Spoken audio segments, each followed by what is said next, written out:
Hello. I should probably ping my Discord. I'm live. 6 slots now available and such. Or not yet. Hang on. This is not the correct one. Hi. Dink. Dink. Soon. Okay, great. I have to refresh my coffee slots, everyone.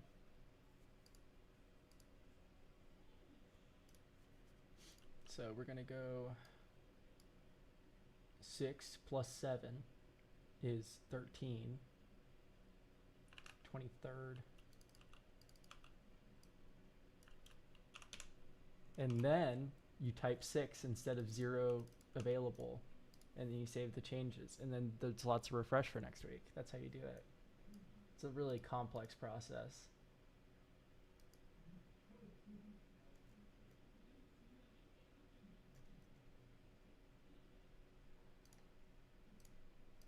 Okay. So, I'm a little late today because I slept for a long time. I was really tired. But now I'm awake, which is the opposite of asleep. So we can review decks today. And I believe this is our 6 decks for the day, right here. I just got my email from MagicCon Atlanta.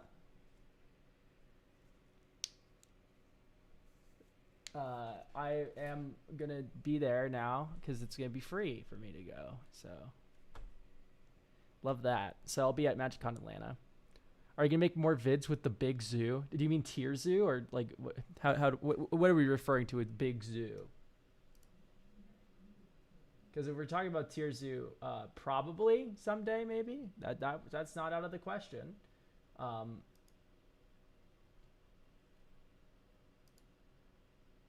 But yeah.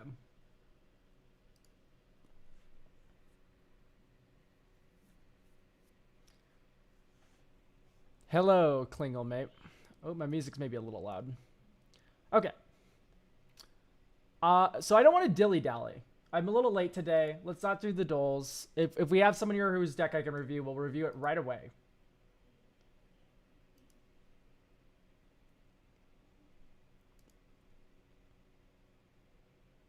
Me, Big Pie. All right, let's go. I normally have a little hangout before the stream and all that, and we'll do daily games, but let's just cut right to the chase today. We have Hazazon, the new one. You may play desert lands from your graveyard. Whenever a desert enters the battlefield, you make 2 sand tokens.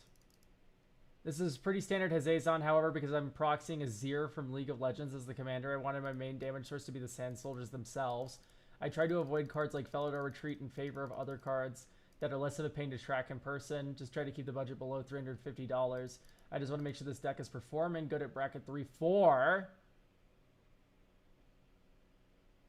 As I feel like the deck sometimes gasses out easily or doesn't get lethal fast enough.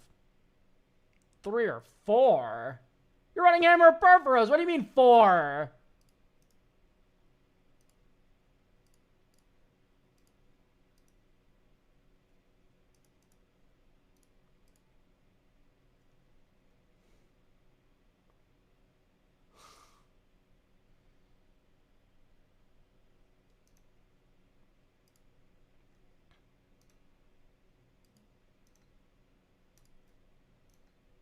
Well, Wings of Gold named Sand.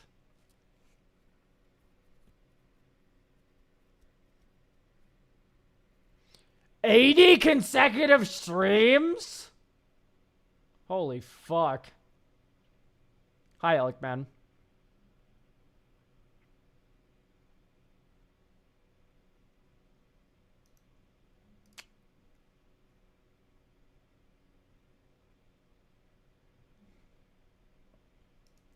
Generally down on Beast Within and Chaos Warp as of late.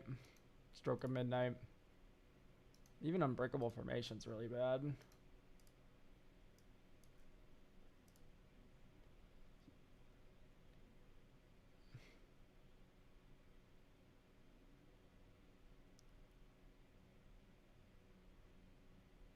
guess it sacks lands.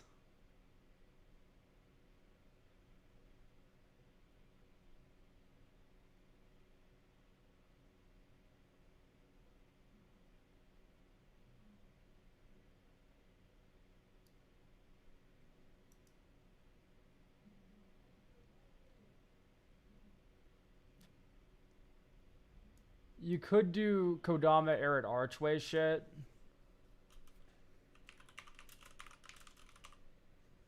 Like Sakura Tribe Scout, right?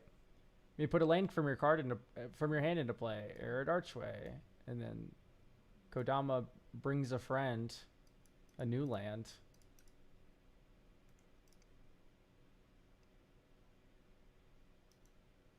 I don't know.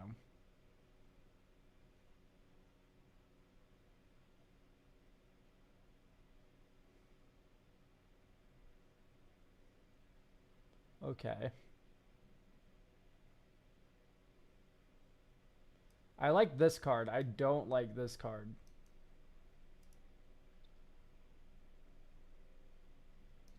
I think Ancient Green Warden is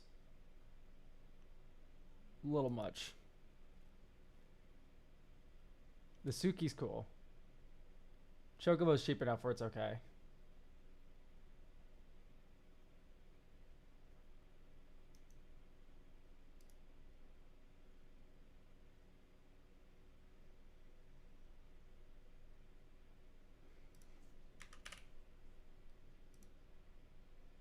Human Warrior. So you name Warrior on Wings of Gold. Oh, okay. This is cool. I like Ma. I like Ma.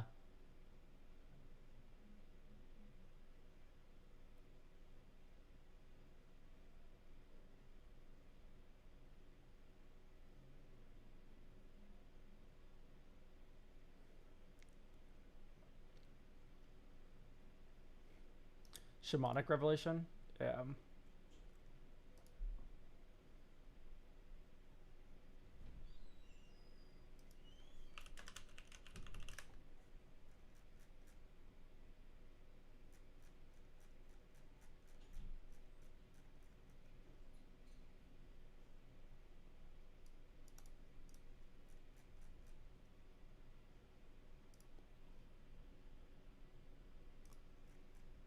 I guess it's a 3-color deck. That's not too far-fetched. It's better than Survivor's Encampment. It just has to be. It just has to be. Okay. So we have 9 slots to play around with to open up here.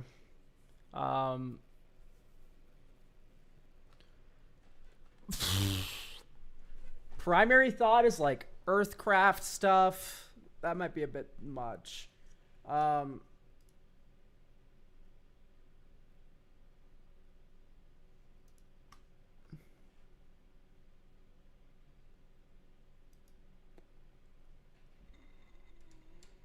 Also, my Silver Shoals Shamanic is... Yeah, no, I didn't touch the Revelation. Chill, chill, chill. I just changed the printing for reading. For the sake of the audience, the Shamanic Revelation has become normal, but I'm not touching it. I figured that you are wanting to run that very expensive, funny card.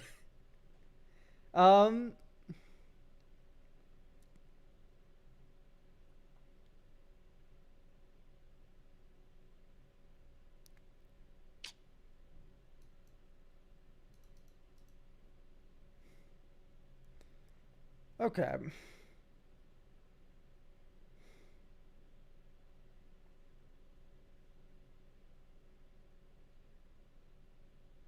So we want to make the Sand Warriors the focus of the deck. For me, that's Shared Animosity.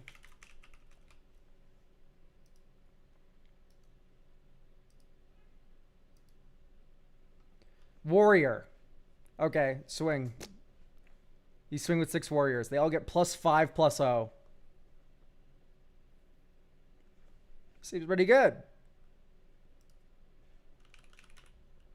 When I see a bunch of 1/1s, I think of Cavalcade of Calamity.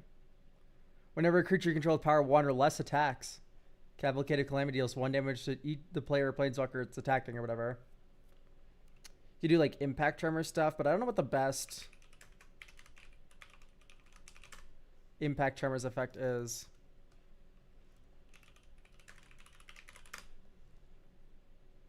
Frontier Warmonger. Is this the one that gives things menace? Yeah.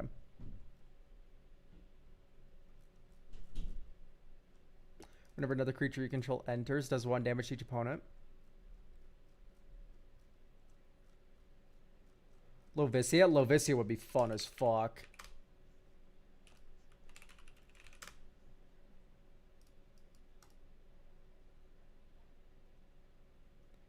I wanted to avoid impact tremors because I didn't feel like the soldiers bopping people. Okay, but Calamity's cool, right? We're cool with Calamity. It does shut off our... Yeah, maybe we just stick with...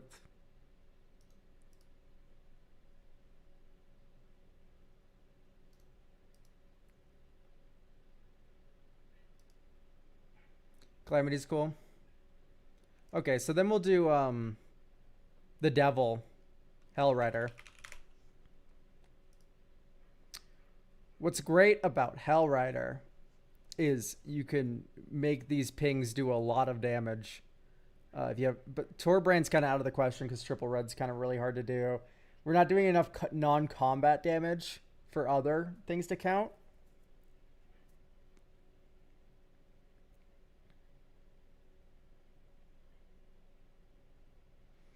We already have Sylvan Safekeeper. I'm going to say Mother of Runes. You can get a utility creature in here like Insidious Fungus. Jetmir maybe for oomph. Yeah, we should put that in. I don't know why I didn't think of that. Jetmir is a really good answer. Starfield Shepherd.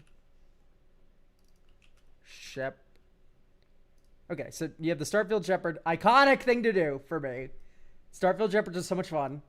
Here you have Sylvan Safekeeper, very important 1-drop for your deck. Mother Rooms, great utility protection card for your deck. Insidious Fungus, removal, interaction, etc. This is basically my thought instead of Lightning Grooves for your deck. You can just get Mom. Just get Mom. We could also do something like 6 Selfless Spirit.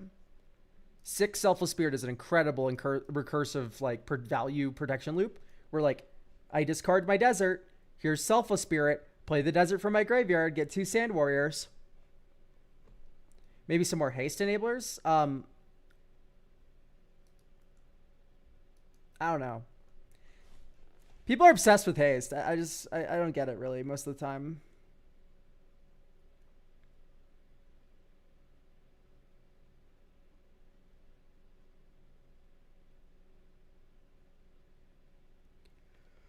It's one of those things I just can't articulate. Elvish Reclaimer. Yeah, Reclaimer. Hardly know her.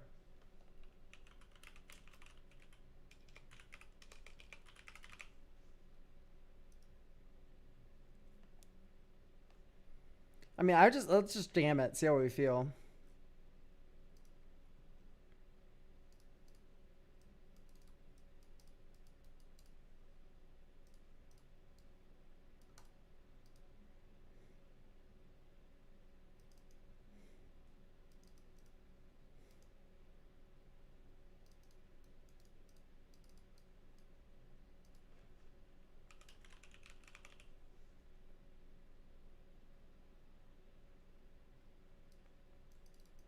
Just upgrade our mana here.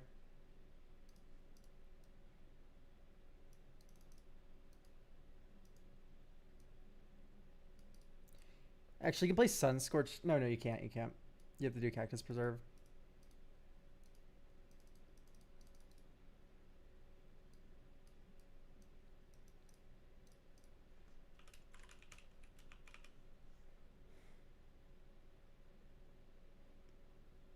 Haste do be a form of protection if you squint. Yeah, maybe for mono red decks. We have green and white, which are 2 colors that make it so your creatures just never die. So you'll untap with them. You'll be fine. That's my thought process anyway. There's reasons to like haste. It's just, golly gee, is it just not required in this kind of deck? But there's people that disagree with that, so.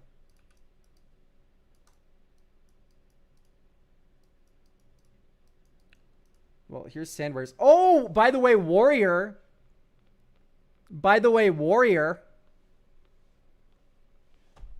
This elf be a warrior.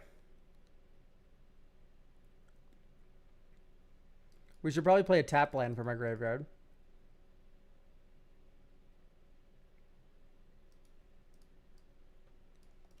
Two Sand Warriors, please. Green.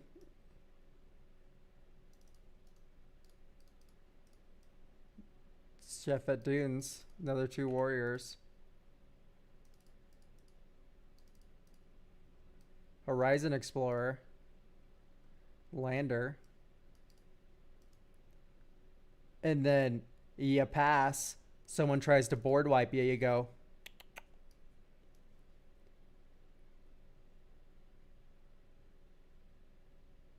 In this turn, land. 1, 2, 3. Shared Animosity. Whenever a creature you control kills someone, they die.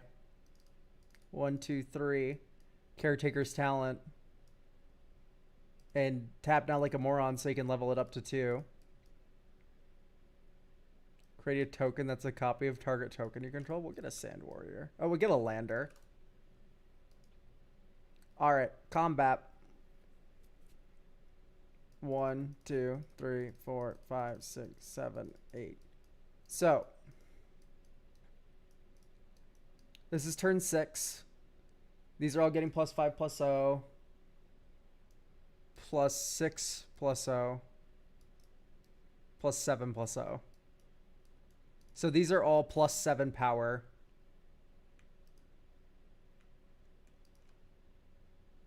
I forgot how to just increase their powers, but these are huge. Someone's dying.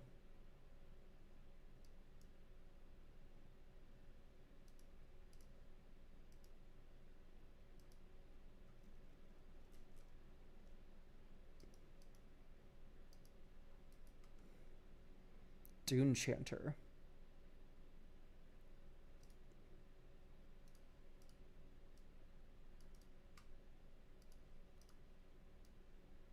Feels so bad to like play deserts.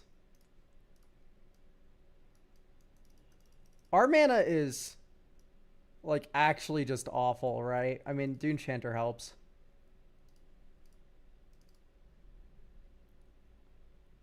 Or deserts. Okay, great.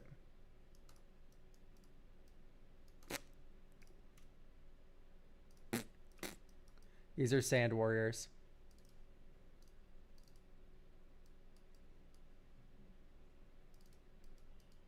Woo-hoo-hoo-hoo-hoo!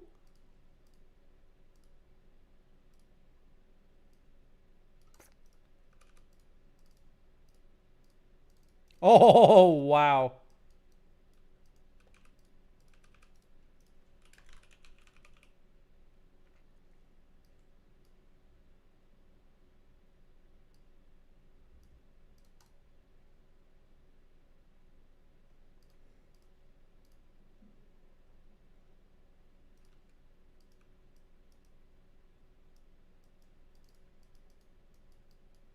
Oh my god. This thing has just drawn 4 cards. Disgusting.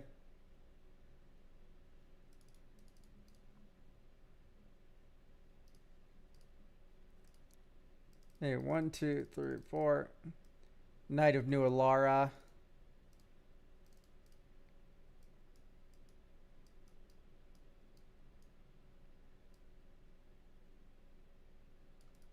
Endless Sands, 1, 2, 3. Mr. Beast. 7 or more. 1, 2, 3, 4, 5, 6, 7, 8, 9. Oh my goodness. Look at that. Creatures you control get +5/+5. They also get +3/+3 over here. So, this is 4, 9 for each of these. Someone's dying. It's on curve. Yeah, Dune Chanter really saved that hand. And we have Dryad of Elysian Grove. Okay. I would like to argue against Lotus Field. I think most of our mana base is already entering tapped and also doesn't produce colors in an efficient manner for a 3-color deck. This also is true for Lotus Field. Whoa, Maltown, thanks for the raid. Getting the raid right at the beginning of the stream. I knew I slept in tactically. Hello, everyone. We're looking at a desert deck. Very cut and dry, simple deck. The mana base is kind of bad, though. And I think we can go without a couple of deserts. Just a couple. Because, God, making colorless mana in our 3-color deck is really, really bad. Dry, you say? Yeah, dry like a desert. Okay, so we have 3 slots for lands to kind of play around with. I think I want to add some MDFCs because these broken. Kabir Takedown is a very nice removal spell. So maybe you can find a removal spell to cut for that. McKindy Stampede would actually not be bad in your deck, which is very rare. So that should be appreciated. Protection spell. Hey, that's nice. Stomp, removal. I've tried with less deserts. I just think we need to not be oops all colorless lands, which is what it was fucking feeling like, dog, to be real. So maybe instead of revealing from the top, we do more desert-y aristocrats from graveyard. That's a thought. That's a thought. Does Halo Fountain have a place here? Halo Fountain is one of these cards that Commander players love that suck. They suck really bad. If you have 15 tokens in play, you've won the game. You don't need a card that says you win the game to make you win the game with 15 tokens. You need to run good cards like overruns that turn those tokens into lethal. And then, yeah. Anyway, yeah, we can focus on the desert sacking. We've already increased the consistency of the desert sacrificing plan because we have Sylvan Safekeeper. So you Sylvan Safekeeper, sack a land, and then you replay it from your graveyard. And then you Sylvan Safekeeper, sack a land, replay it from your graveyard with your extra land drop. Right now you're turning extra land drops into 2 Sand Warriors. Right, that's what we could kind of focus on here. Selfless Safe, right? Oh, is that the one that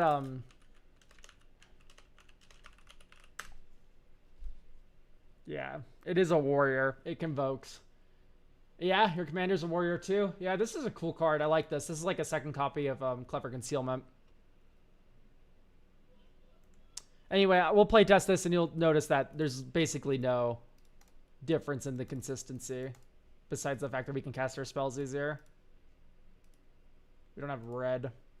Like, this is what I'm fucking talking about, by the way, when I'm saying don't go all in on deserts. Like, yeah, we might have like a fine deck. It's just like, you know, whatever. Anyway, this is cute. Elvish Reclaimer saving the day. We get a zombie as well.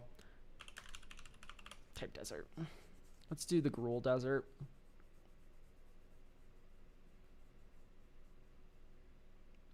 I said let's go do the Gruul Desert. There you go. Next turn. Okay. Forest. 1, 2, 3. Here's this with kicker. Land with a basic land type. Type mountain.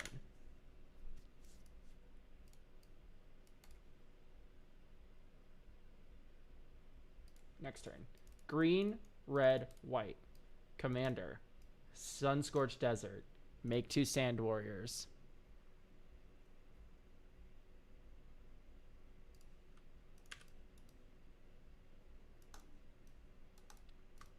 Yeah, but here Elvish Reclaimer saved the day.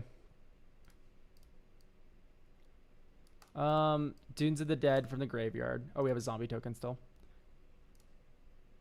Not this zombie token. 2/2 zombie token, please. There we go. All right. Intriguing. So we have a land sack engine. We just don't have extra land drop, which is an important part of the equation here.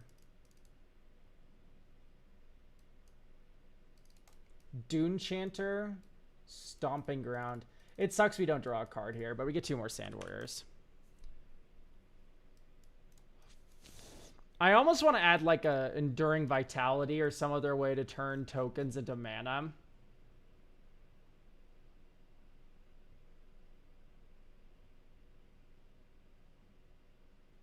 And because we're not on like... Okay, maybe Dance of the Tumbleweeds is too slow.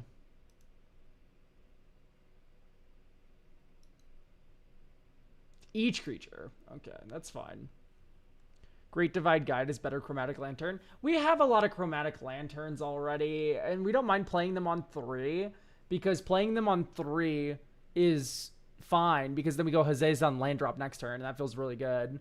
So I think instead of all that, I think I want to focus more on the fact that if we give our warriors the ability to tap for mana, we kind of like explode the game. Because until the warriors get overrun, they are kind of worthless for killing your opponents. I'm going to say no Titania. It just kind of splits away from the Sand Warrior idea that you want to be focusing on. Titania is a very good card. Insanely good card. Need to emphasize. Yeah, Springleaf Parade's one of those options. It makes Changelings as an X. Yeah. I can't deny that Springleaf Parade is very interesting with Shared Animosity. That's probably the best option.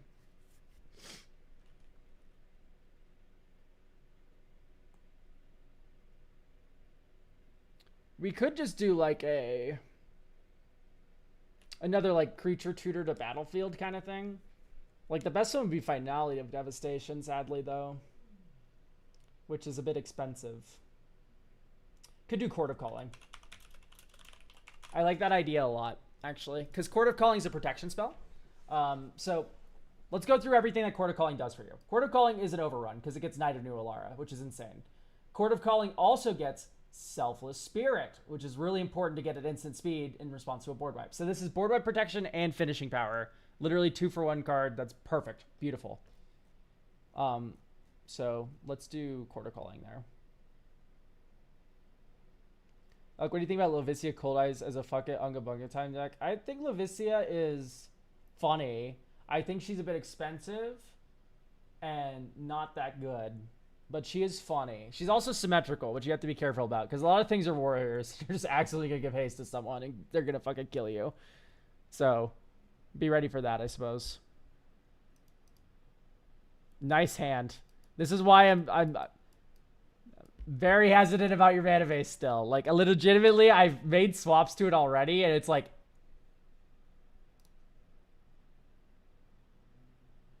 It's unkeepable. It's unkeepable. Okay, we're going to, like, 5. Yeah, and you're running Caravan Memorial World. This needs a change. I think any non-desert needs a good fucking reason to be here. Especially if it's a tap land. And Caravan's like, I can sack a land. It's just not it. I'm going to get rid of Endless Sands as well. Sorry. I think we can keep the rest of these.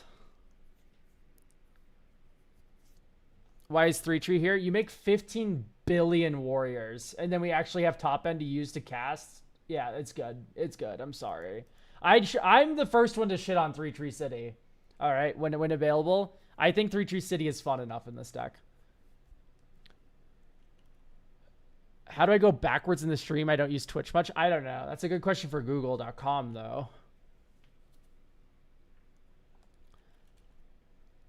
So... It is a thing on Twitch. You need to go to videos or something. I don't know. There's some method to it. I forgot what specifically, though. I'm not going to bog down the stream to explain it. Peace and love. So let's do like Bushwhack. No, that's a tap land, though. Bridgeworks Battle.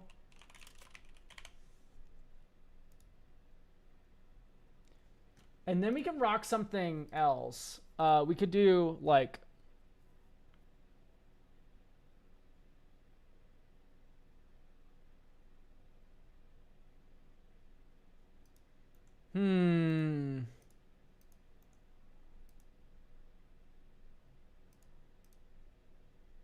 Maybe just a pain land.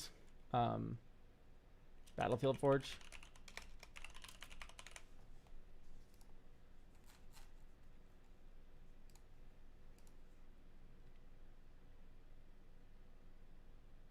All right, this is very keepable. If we had top deck an untapped land, I'd rather be able to activate Reclaimer. Okay, we run 40 lands, guys. There we go. Easy. Never in doubt. Here, we can update our Desert of the Fervent to something good. Bivou. Not Bivouac. What is it called? Practice Preserve.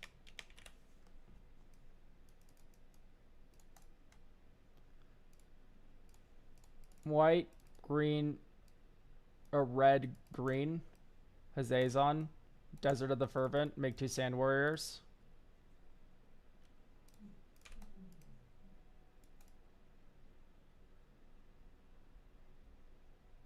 Next turn. Sylvan Safekeeper is pretty nice. How do we want to do this?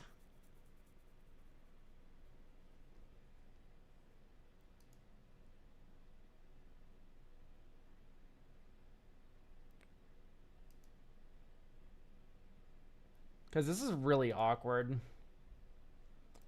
We can go 1-2, tap, sack Desert of the Fervent, type Desert, Creosote Heath, 2 Sand Warriors, Desert of the Fervent, 2 Sand Warriors, Sylvan Safekeeper, pass with Tamio's Safekeeping held up. And then this turn is when you go really crazy, because you go 1, 2, 3, Dune Chanter,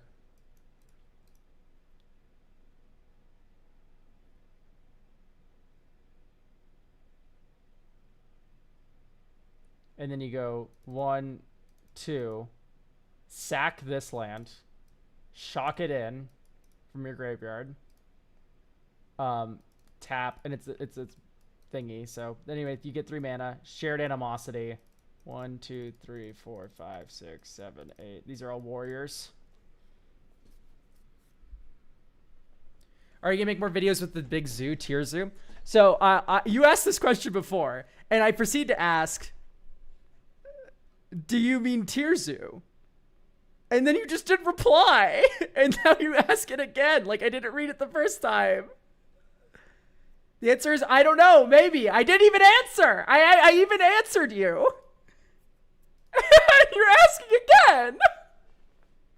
I'm in hell. What?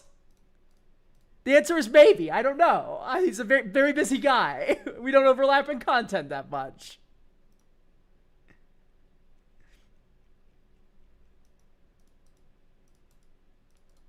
Oh, crash out live. It's not a full-on crash out. It's just I'm more impressed that someone has asked the same question twice and I already answered it for them before. Crazy.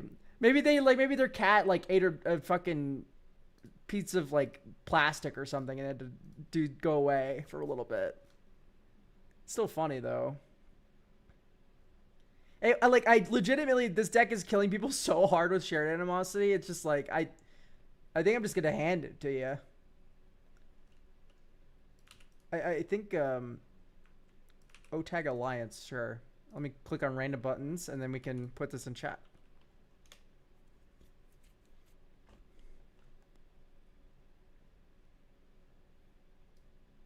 Yep. Here's the Zazon. As a person who's only played precons, how do I come up with an original deck idea? So I already have a video on this, how to build a deck from scratch. I recommend taking note of cards that you like, that do close the game, and then building out from there. So notice what the closers are in this deck. Shared Animosity rewards you for having a really wide board, the same thing. Desert Warfare rewards you for having a lot of deserts, goes wide, explodes people. Rumbleweed rewards you for having land cards in your graveyard and ramping and such. These are all kind of finisher cards. And now that you know what your finisher cards are, you can kind of work backwards. And okay, how do we make a maximum amount of the same thing every turn? Well, Hazazon gives you 2 things every time you play a desert. Okay, great. Now that we've playing deserts and making sand tokens, we can, you know, add like some ways to abuse his return from graveyard ability. Okay, Sylvan Safekeeper. Okay, how about we run extra land drop cards like Mina and Den and Dry to the Elysian Grove and Azusa. Now all of a sudden we're turning these extra land drops because of the play from graveyard and the sacrificing into a bunch of sand warriors that then explode you with shared animosity. Which video is this from specifically? I think it's literally called Everything You Need to Make an EDH Deck on my YouTube channel. Everything you need to make an EDH deck. That's the video. If you have 0 idea where to start with a deck, that's a good video that'll help you out quite a bit. You don't have to follow all my advice to a T. It's all just suggestions, but there's a lot of advice there. Anyway, moving on. Thank you for the deck review, by the way. Do we have anyone who needs to go next? Do we have like... Will likely not be present, so we won't do that one until later. I will be present. Wisteria.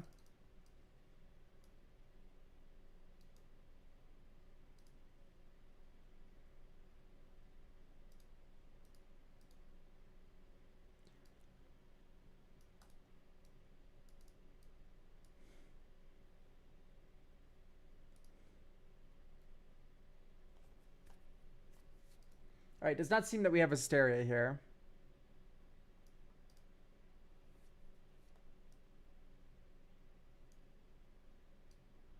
Alchemist is here.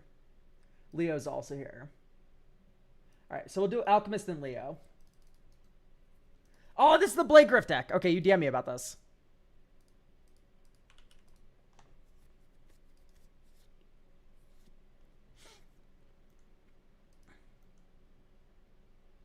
Okay. What's your deck's game plan and your history with it? I'm still newish to Commander, 6 months, but full autistic focus mode. As you can see from the Architect's many decks, mostly trying to be a secret commander with non-legendary Blade Griff prototype, which I love very much. Over the last 3 months, I've tried to build this 9 times with different commander options, but they all kind of feel off, and none have seen the light of day. No budget, no restrictions. I can't say I love Spider-Man or TMN. We don't have to include any of those cards. Don't worry about it. There's so many cards in Magic. You can just run whatever you don't want to run. What problem is... Okay, my pod is like bracket 3++. They don't care about game changer count. We don't do land hate, heavy stacks, or combo. Everything else is on the table. Right now, this deck is pretty much an EDH Rec special. Okay. What I love about Grave removing... Okay, Inevitable Value. Bree Brutal, I can take it, I think. Okay, great. So let's start by mana value.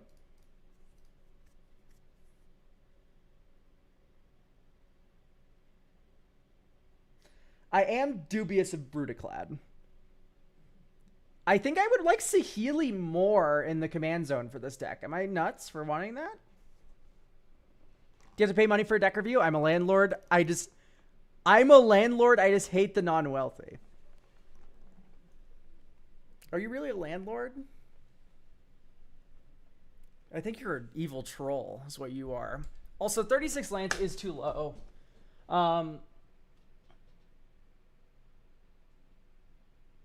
I don't think a landlord would be would a landlord be watching Twitch? I don't think so. Yeah, exactly. You're just an evil troll. So I'm very dubious of this deck's ability to make use of Blade Griff prototype. I get if you make a ton of tokens and then you copy Blade Griff prototype and have a token copy of Blade Griff, you can now make all of your tokens into Blade Griff prototypes. That is funny. But what if you just had always 2 Blade Griff prototypes every game?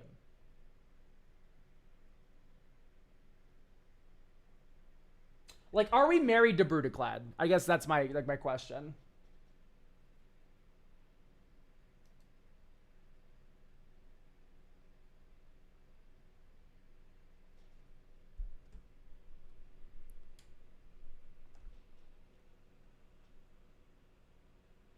If they all hit at the same time, let's read the card. Because that typically explains the card, I've heard.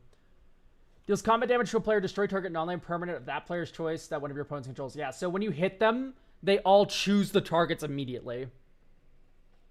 So if you hit someone with 5 Blade Griffs, they go target this, target this, target this, target this, target this, target this. I love the idea of Blade Griff. That's pretty much the only thing I want from this deck. Okay, great. Then here's what we're going to do. We're going to keep it in Is It.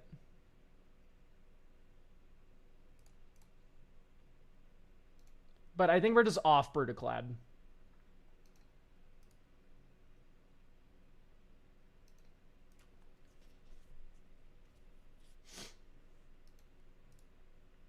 And now what I'm going to do is cut all the very Brutaclad-y cards that I don't think fit much anymore. Because I don't know if we're going to do a whole-ass artifact theme with this.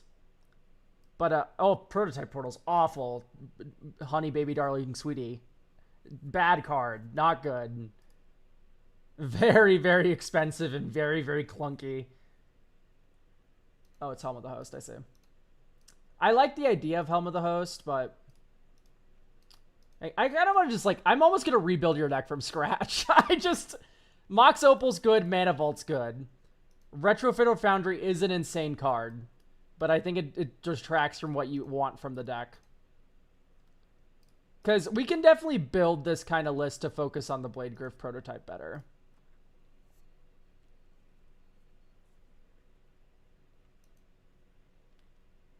This is just such a bad card, especially when Psy exists. And other such things. Mechanized Production. That's a cute copy of Blade Griff prototype, but...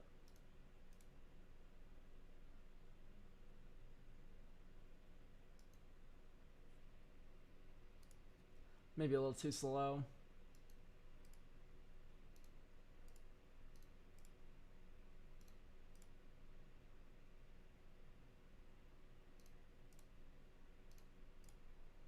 Okay, I'm starting to feel this deck a lot more now. Just Big Idiot. Okay. Big Idiot you're going to find someday is just not a good method in Commander unless it's Big Idiot with Evasion. Then it works pretty well. Power and doesn't see the artifacts control. Yeah, like, whatever. Artifacts are cheaper. Who cares? Ingenuity counters. Welder. Loyal Apprentice. I love the Welder. Okay, so. Great. We've managed to cut this down to an amount of cards where I am kind of happy with what's going on.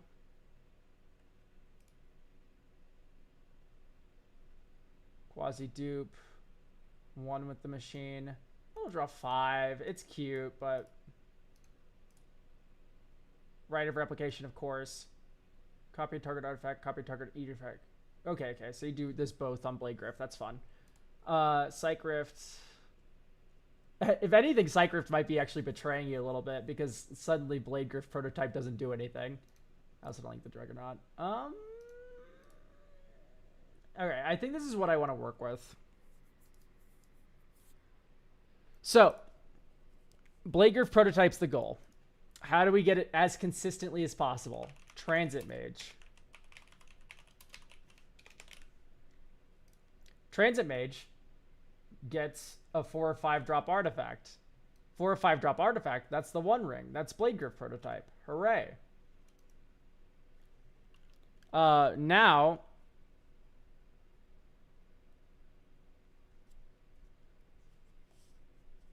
what else do we add? Probably Double Strike enabling.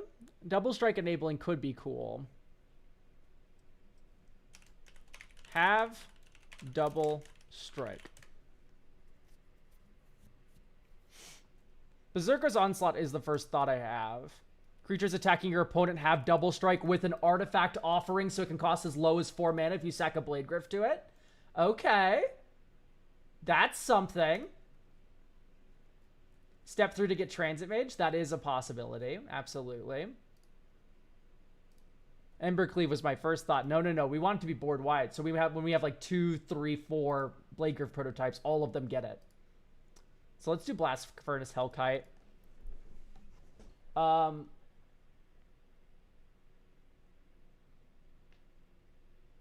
Another target creature or artifact you control, except it's an artifact in addition to its other types.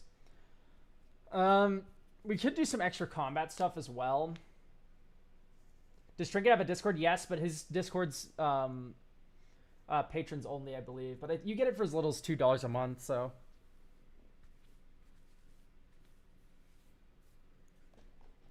Okay. Isle of Oblivion makes sense. Okay. Mox Opal, sure. Since we definitely don't care about budget, right? Like, we're just so fine about everything. We're going to put in Mox Amber. Blast Current Hellkite also passes a finisher. Yeah, no, the card's just good. The card's just like, awesome.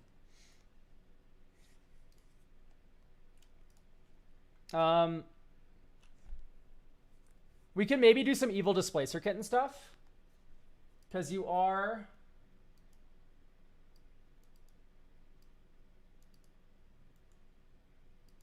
You don't do combo, though, which is what Displacer Kitten's, like, kind of the best at doing. Let's do Phyrexian Metamorph. Alright, Phyrexian Metamorph's just a clone. But it can clone artifacts as well, including Thran Turbine. Or Thran Dynamo. Right, Thran Dynamo. Tap to add 3. Use that 3 mana. Blade, and then you Phyrexian Metamorph, pay 2 life, make a copy of Thran Dynamo. And then maybe do like Sculpting Steel. Enters a copy of an artifact. Oh, look at that. An artifact can be Thran Dynamo.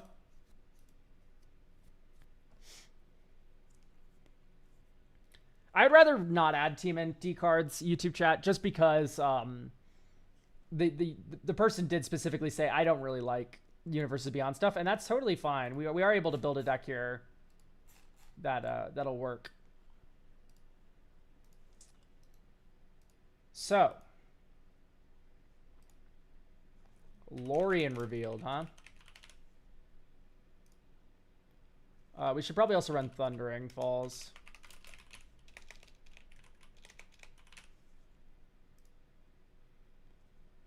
Which is the Surveil land. And then you can run, not Steam Vents, Scalding Tarn. Right, fetches are very strong. Oh, you already have one. Okay, my fault. My fault, OG. But yeah, I would run the Surveil here. Yeah, that's why I disclaimed it. That's fair, yeah. I'm just emphasizing. All right, so I am worried about like your mana cost because it says you guys do bracket 3++ where you don't care about game changer count, but that leads me to believe that maybe your tables are pretty powerful, and typically the way you answer powerful tables is with like stacks or combo, but you specifically earmarked that you don't like either, and we're still trying to make Blade Griff prototype work. Actually, I don't like Steel Hellkite that much. So I guess the last idea I have then is tempo, where we're going to like kind of load you up with counter spells and interaction that's really annoying and then explode people.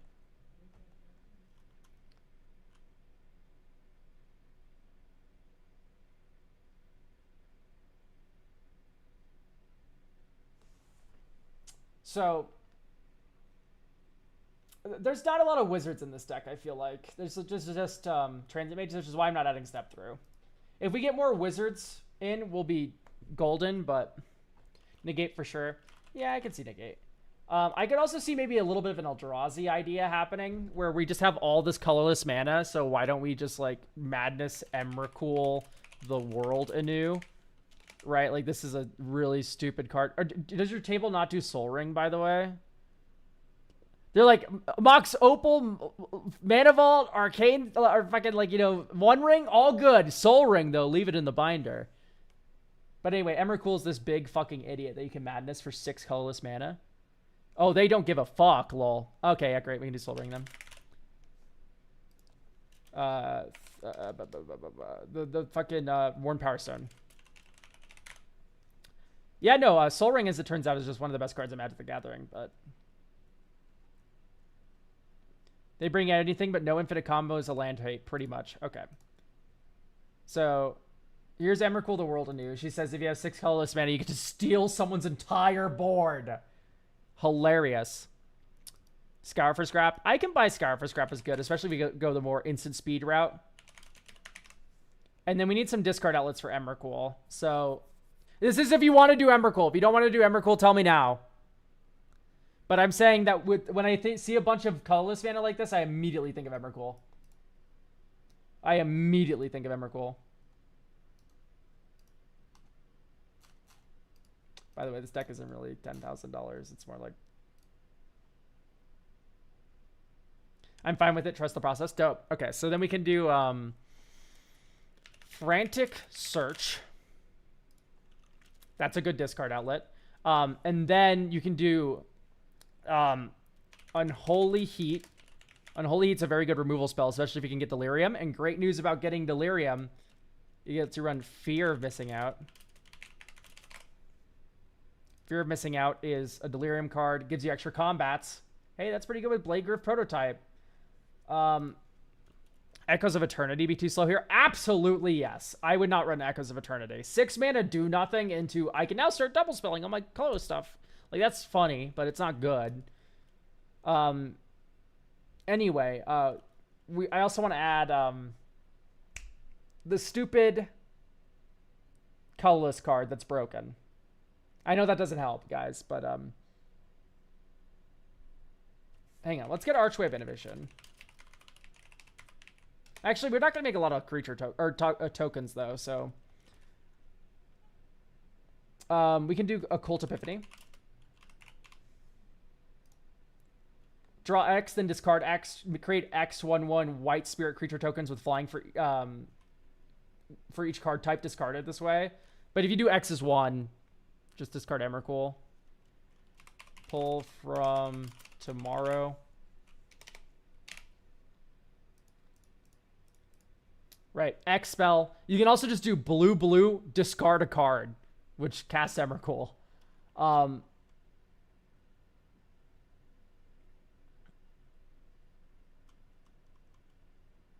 And then we can do Brainstorm.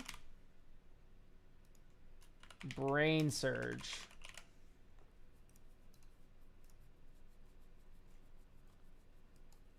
Brainstorm, Brain Surge.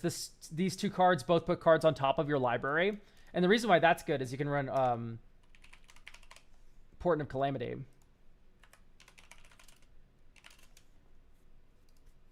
So if you hit 4 card types with this, you get to free cast 1 of them. And when you Brainstorm first and set up 2 of the things, 2 different card types, that's pretty good. Ponder 2 or not? Yeah, Ponder's very good.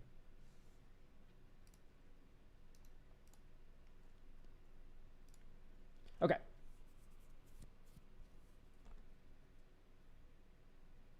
And you have Emery too to set up Delirium more for Unholy Heat and stuff, and Fear of Missing Out. So what else now? Probably Kozilek's Command. Just 2 card types in 1 card, and it's able to be insanely valuable, useful, always live. There's never a point in the game where Kozilek's Command is a dead card. Is Pain Land. I like running the Pain Lands with Kozilek's Command, and you can also run the Deserts. Right, because these Deserts are untapped. They tap for mana of your colors, but they also tap for colorless, which helps with casting Kozilek's Command and casting Emrakul, which are both very important things to be doing. Is Reenact the Crime too ambitious? Not necessarily, because you could just go Frantic Search, Reenact the Crime on turn 4, and then, surprise, you're dying. But, yeah.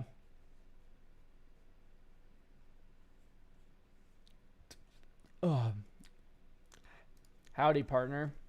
What's going on, Jared?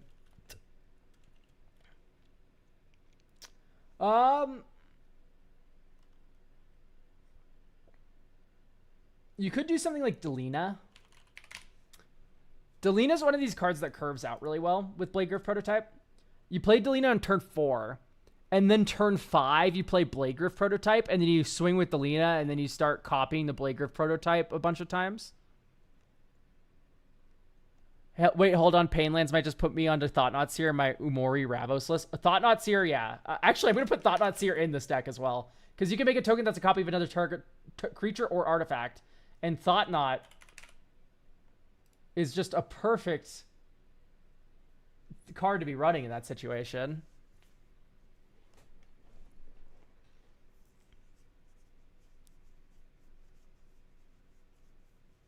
Sacrifice at the beginning of the next end step. So if we run Muddle the Mixture. Muddle the Mixture acts as a tutor that can get Kozilek's Command pulled from tomorrow. All these other stupid little cards that are really strong, like Reshape and stuff. But also you can use it to...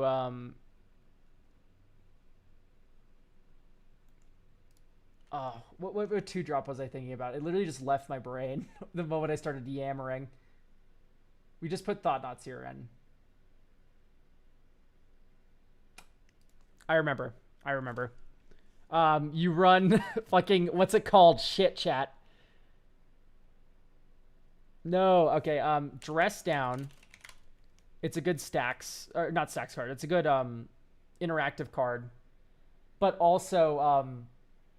it can stop your Thought Knot Seers from death triggering. It stops your Emrakul from death triggering, which makes you sack your whole board. And then also it acts as another card type in your graveyard because you can just cantrip it. And then also it's another card type for Portent of Calamity. Aminatus. Augury. And then we can run Sundial. Sundial the Infinite. And this is tutorable off the Muddle the Mixture. And this lets you keep your creatures around. So for now, this turns Saheeli into 3 mana, make a token copy of something, period. It's a repeatable quasi-duplicate. Bracket 4, no budget. It's bracket 3 asterisks. It's infinite game changers, but you should still be winning kind of slow, is the idea. Okay. So, we have Sundial in now. Sundial is funny.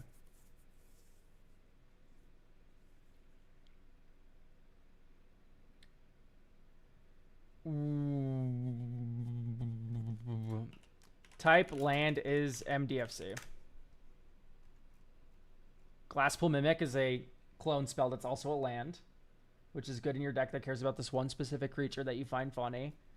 We might as well just jam Hydroelectric Specimen in. Seagate. Stinking is stupid.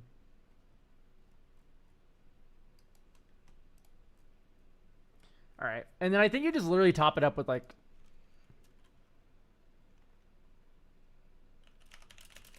We're very blue. Commandeer.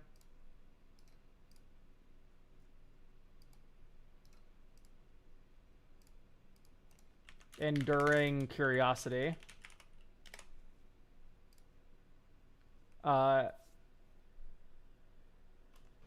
Maybe it's just me, but Idol of Oblivion seems like it's a bit slow in this deck. So you are saying this because you believe that Saheeli is a cheap turn, like Saheeli's going to start doing things right away. Saheeli does not start doing things right away. Saheeli is, quite genuinely speaking, a very slow Magic the Gathering card. And it's because it's your costs. Let's picture our curve here. Turn 2, we play Saheeli. Turn 3, what are we doing? Playing a fucking 1-drop and copying it with Saheeli? Like, probably not, right? What we're doing is playing Worn Power Stone on turn 3. We're playing like Mana Rock turn 3. Turn after that, that's when we can go like tap the Idol of Oblivion, draw a card. Or you token copy the Idol of Oblivion, draw 2 cards for 4 mana. And then now you're setting up for future turns. It's fine. It's a good card in this deck. It has utility. This isn't... You're thinking too much in a curve when this deck does like a lot of weird acceleration and setup and stuff. Anyway, it should be Unforceable Commandeer. These cards are both very strong.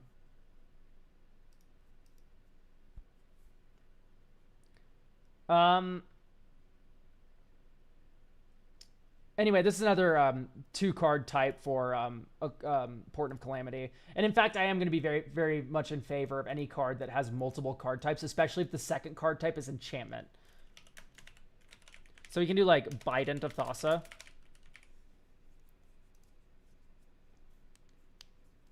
And then just top it off with a Temporal Mastery.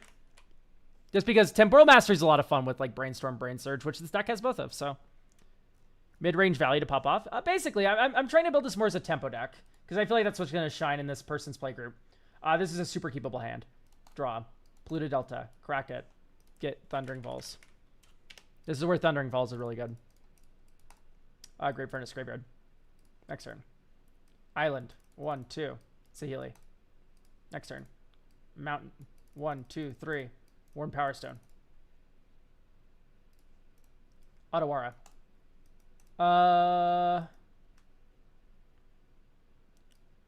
1, 2, 3. So this is X is 3 on Whir. I think that's worth it. So you pass. You go 1, 2, 3. 1, 2, 3. Whir of Invention. You get Sculpting Steel on Worn Power Stone.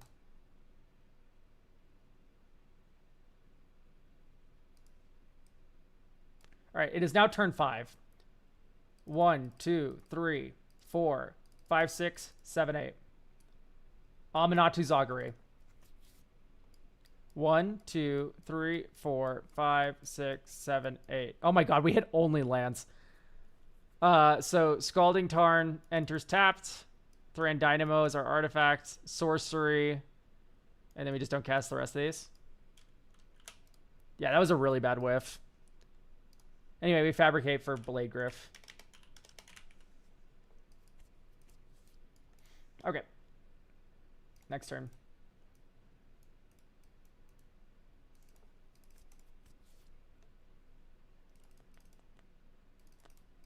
So Blade Griff prototype, copy it.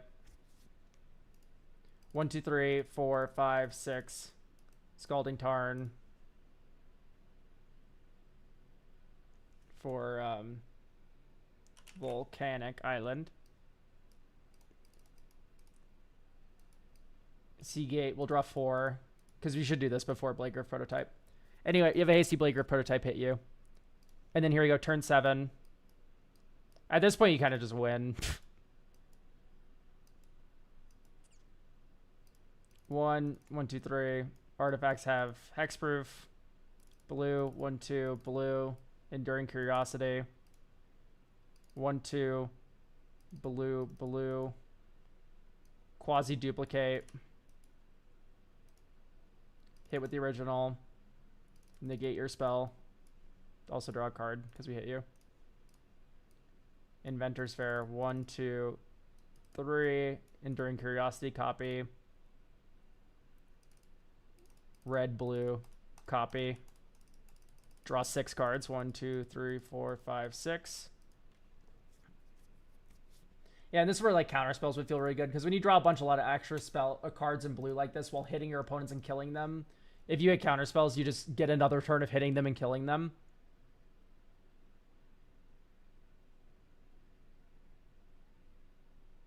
Sealy's Artistry might be too slow. Although it's nice to hit as a sorcery.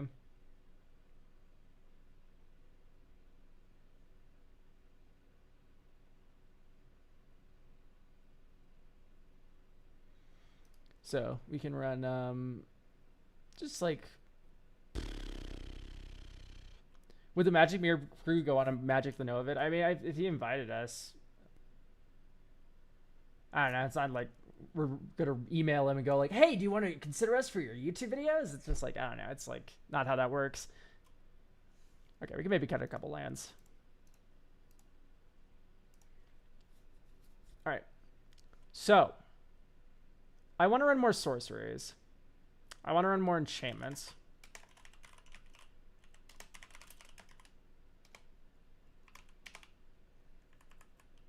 Can you do types equals 2? No.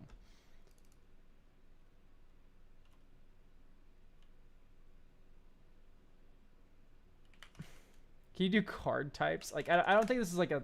There is a search function like this, but I just don't know what it is. Type, enchantment.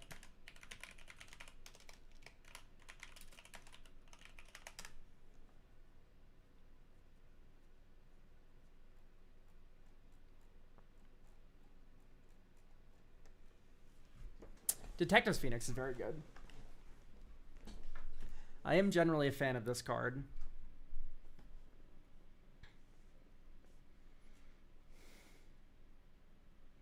We could run Enduring Courage. It's probably not going to be bad. Fear of Burning Alive is not bad.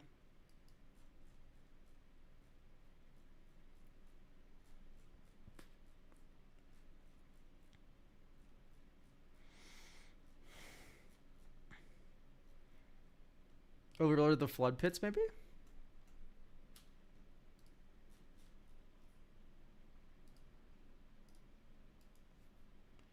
This hand doesn't really have ramp. I mean, we basically have ring because of Word of Invention. We can keep it. Surveil 1. Graveyard. Next turn. Polluted Delta, pass. Get Steam Benced. Tap. Or think.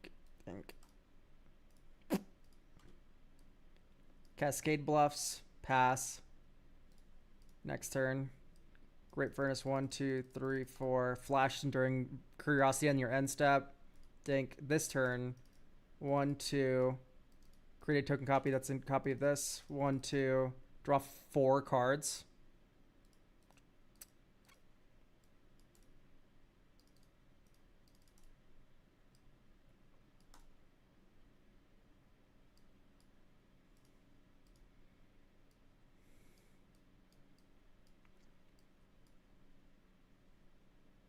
Okay, great. Next turn. Mountain, pass. 1, 2, 3, 4, 5, 6. Word of Invention, X equals... Oh, this gets sacrificed. Word of Invention, X equals 3. Get Worn Power Stone or whatever the fuck.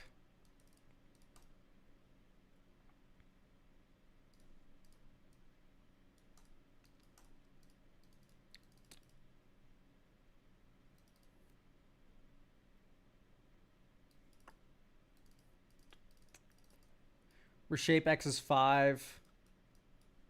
Blade Griff prototype.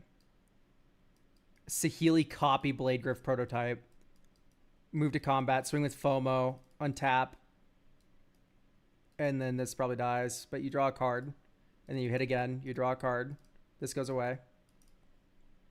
There you go. Like, there's FOMO doing work.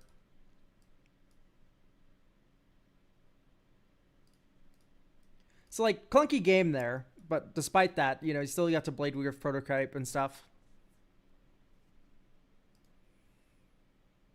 Now, this is an insane hand. This is legitimately broken. Wait. Draw. Scalding Tarn. Get Volcanic Island. Goblin Welder. Next turn. Bloodstained Mire. Pass. Crack this. Get Thundering Falls. Surveil 1. Fabled Mirror Breaker. We'll graveyard that. Next turn. Bolt in. Stink into Stupid. I guess you should have played Mana Vault last turn. But we can just wait another turn. We don't have to worry about it. You can play Saheeli. Alright. Next turn. Dark Seal Citadel. 1. Mana Vault. Blue. 1, 2. 1, 2, 3. Word of Invention. Worn Power Stone. What other mana value 3 artifacts we run? MB equals 3 type artifact. Get Sculpting Steel, which is pretty funny. You could go... We don't run the keys anymore. We could put a key back in. I think we get Sundial. And you leave one untapped in that case. But you can't. Oh, but if you play Ipu, you can. You can play Emery. 1, 2, 3, 4. Okay, perfect. Alright. Next turn. Dink. Doesn't untap. Blue. Red. Copy of Mana Vault. Tap. Sack Mana... Untapped Mana Vault. Get back Sculpting Steel.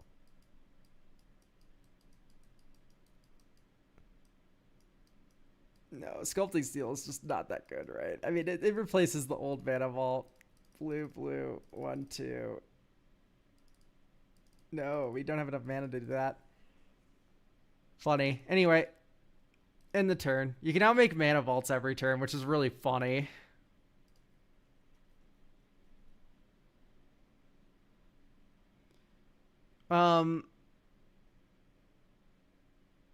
So I do want to add a key in. It's probably gonna be Manifold Key. And this just lets you untap Mana Vault. It lets you untap the One Ring. It lets you untap, like, there's a lot of broken, like, you can just draw an extra card with Idol of Oblivion every turn. And that's a pretty good modality to have going on.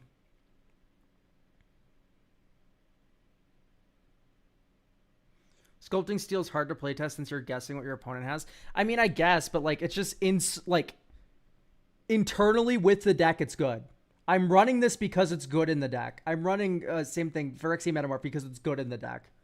I'm not running it for my opponent's things. I'm running it because it copies Blade Griff Prototype and is unironically just also very good with keys. Like, suddenly you're untapping the One Ring twice a turn now, and it's pretty nutty. So, Sculpting Steel is very good. It's also a buyout to the One Ring if you can't find a way to sack it. In fact, I actually maybe want to run Phyrexia's Core in this deck. Probably run, like, Ventress Fair. Ventress Fair is a little expensive. Just lets you sack an artifact.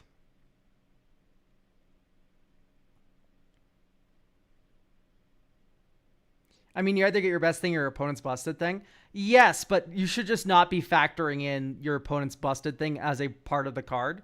Like, it's nice when it happens, but it should just be good with your deck.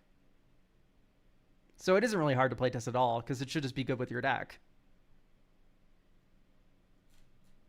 Is Liquid Metal Torkin already?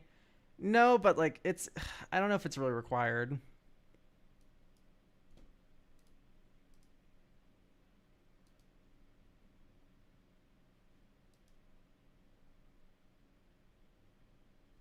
I'd keep this. Go ahead, turn 1 Thundering Falls. Like, everyone should be running a Surveil if you're running, like, off-color fetches. Soul Ring we're going to keep on top, believe it or not.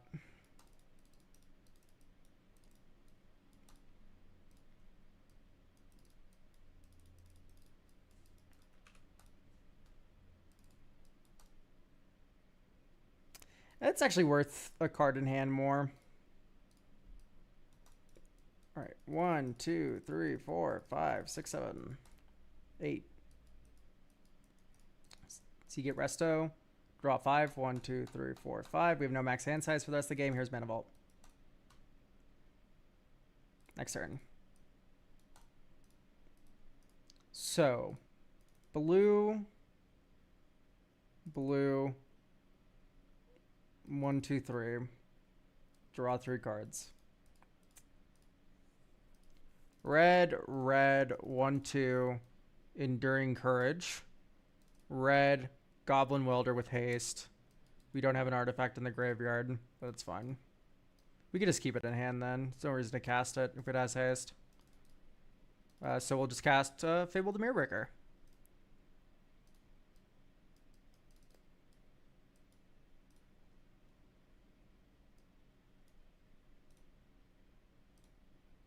Next turn. You may discard up to 2 cards. If you do, draw 2 cards. 1, 2, draw.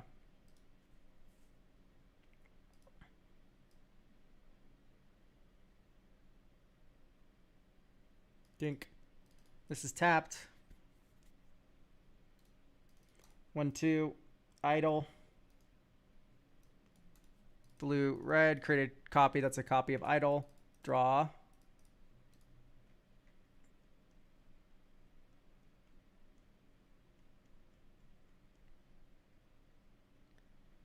Yeah, we're just kind of not drawing any of the payoffs, which is problematic. Come on, guys. Isn't this so much more fun than tutoring, just having a deck that does nothing forever?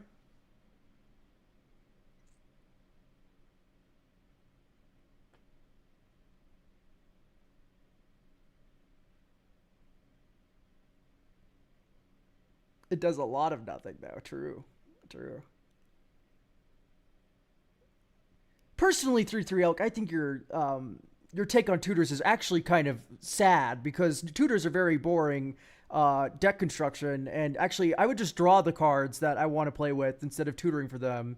I find that a lot of card draw can actually replace tutors. No, it can't. Shut up. Grow up.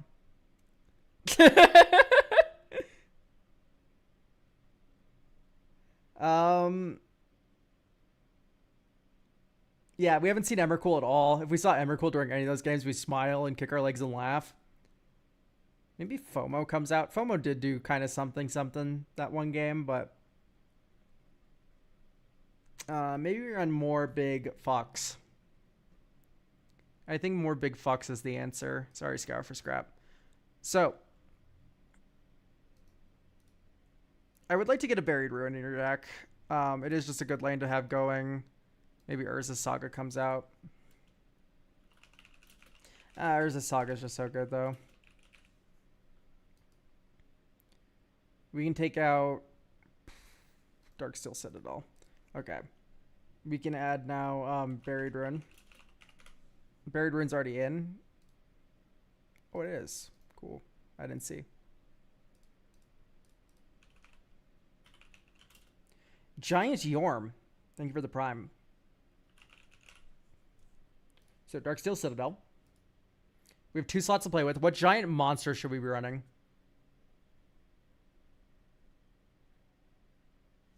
Kuromas, that's a beautiful sentiment.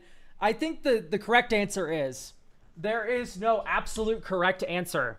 There are decks with a variety of tutors that, like, you can run 0 tutors and that's the correct number of tutors to run. There's a correct, sometimes 12 is the correct tutors. Like, there is no correct number of tutors to run in a deck. And it's not always 0, and it's not always 12 billion, and sometimes it's 2. Sometimes it's, right? Like, there's, yeah. If you have a deck built around a card, you should have maybe 1 billion tutors. If you don't have that, then maybe you should run 0. You know, it's just, I don't know. There's no set number for anything. Commander's such a weird format.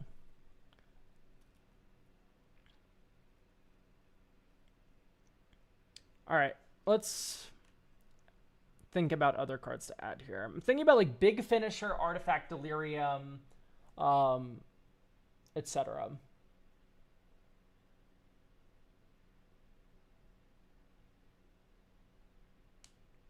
I'm just going to judge you more if you get the same card every time, but it's probably the best play. I mean, like, what's the point of tutors if not to get, like, a card that you like playing with? You're going to judge me because I'm playing the game how I like? That's a little cringe, dog.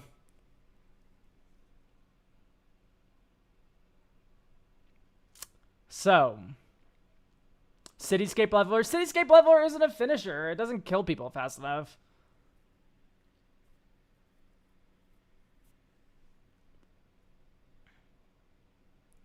Cityscape Leveler, you cast it, it blows up one thing, and then you copy with Saheeli, it blows up another thing. It is a good card. Don't get me wrong. It's a great card. Is it a finisher? It's an 8/8. It blows things up. Those are cool things that it does, but it's not. Is Meteor Golem a finisher? That's like the same thing in my mind. Portal to Phyrexia? Yeah, I could see it. Portal to Phyrexia works. Also gives you some from Goblin Welder stuff.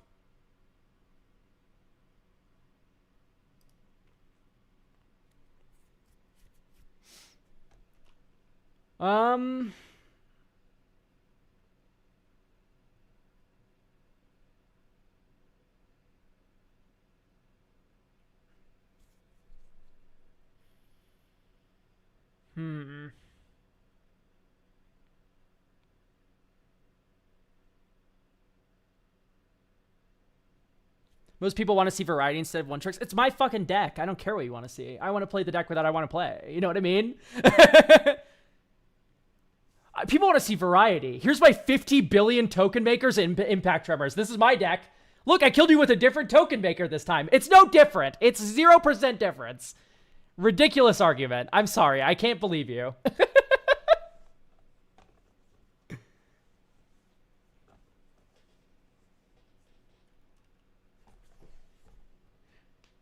No one has moral superiority over anyone. Just play what you want to play. And don't judge others for playing what they want to play. It's legitimately that easy. There's no morality. They're all cards. These are tools to make a game happen.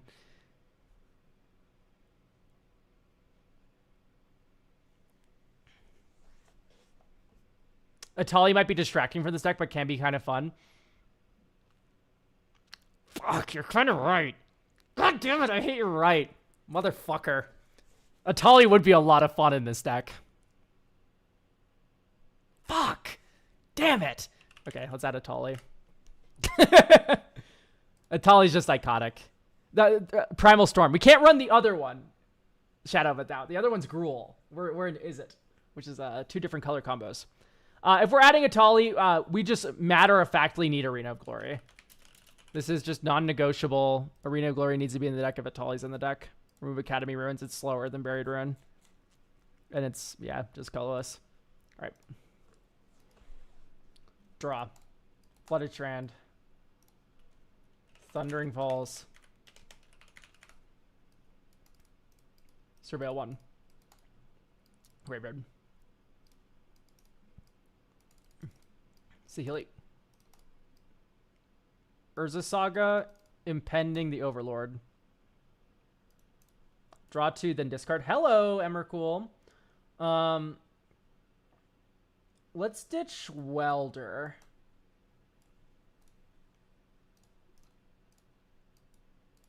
Okay, we can now make constructs, but we're not going to because we have a better play in the form of Idol of Oblivion. On your end step, make a token copy of it. So this is on the end step before our turn. We make a token copy of it, and we tap both of these to draw 2 cards. And then we untap, and we keep it because we don't sack it. The beginning of the end step has already happened.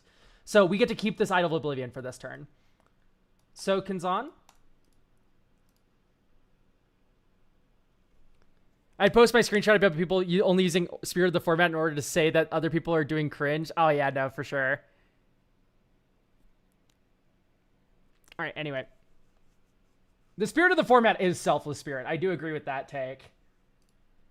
So, we have 2 beautiful Idol of Oblivions here, and this is 3 more impending counters on it. Blue, red, copy Idol of Oblivion, draw 3 cards. 1, 2, 3. Okay, there's Temporal Mastery. Maybe we don't tap like a moron, hypothetically. Here's our colorless lands fucking us, by the way. Did we play Treasure Vault this turn, or did we play Sokinzon? Either way, this feels really bad. I'm going to cut more colorless lands from your deck. Treasure Vault out. Honestly, you could probably just ditch for Exodus Core. It's fine. Ditch Darksteel Citadel and just run Dink, Dink, Dink, Dink. Or actually, we can go 1, 2. I bet you have some dual lands that you're not running that you probably should be on. ID equals 2, type land, sort USD.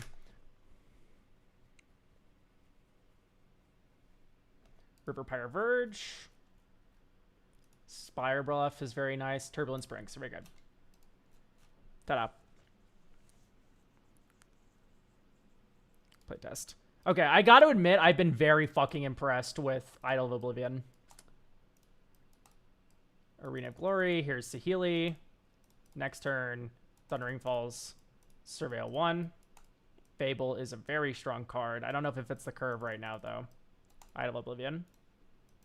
This turn, Great Furnace. Blue-red. Make a token copy of Idol of Oblivion on your end step once again. Then we draw 2 cards. And then we untap for our turn. Steam Vents. 1 Mana Vault. I think I'm going to wait another turn on Portent of Calamity, but we have 1, 2, 3, 4 artifacts. So this costs 3. 1.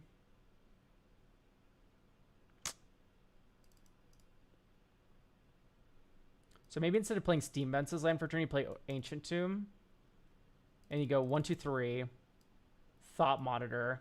Draw 2 cards. Red, blue. Token copy of Thought Monitor. Draw 2 cards. Draw a card, draw a card. And then this sacks on end step. And we have to discard to hand size, but that's fine. Psych Rift. Steam Vents. Spire. K Command. Is Arcane Signet. Next. Turbulent Springs. Okay, this is also gone. 1, 2, 3, 4, 5, 6 blue. So X is 6, Port and Calamity. 1, 2, 3, 4, 5, 6. Artifact, land, sorcery, instant. Okay, so this goes to our graveyard. This goes to our graveyard. These goes to hand, and we can cast 1 for free. We cast the 1 ring for free. We then Blast Furnace Hellkite off of Thought Monitor. Draw a card. Goblin Welder. And then this turn, we're set up to do some silly shit.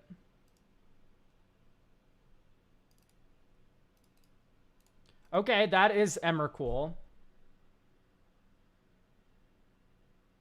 We have Frantic. We have 1, 2.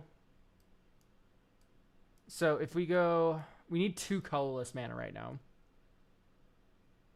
I think 1, 2, 3, 4, 5, 6, 7, 8. Yeah, we don't have enough mana unless we get 2 colorless.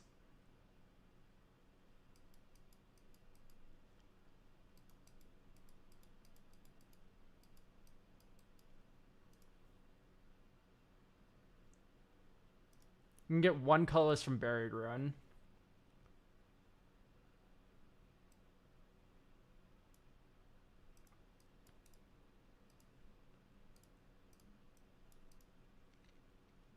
Okay, we have the line. We have the line. It's Fabricate for key. Oh, I'm stupid. Wait, no. We don't have to fabricate for shit. Because you just have Saheeli. Blue, red. We have 3 more colorless mana now. 1, 2. We didn't cast whatever. So 1, 2, 3. Frantic Search. Draw 2 cards. Discard 2 cards. Untap 3 lands. So you tap over Ancient Tomb for 2 colorless. Tap Ancient Tomb for 2 colorless. Untap the 2 duels. Tap this for 3. Okay, there's Madness Emrakul. You can also do this at instant speed. Anyway, Madness Emrakul, steal your whole board.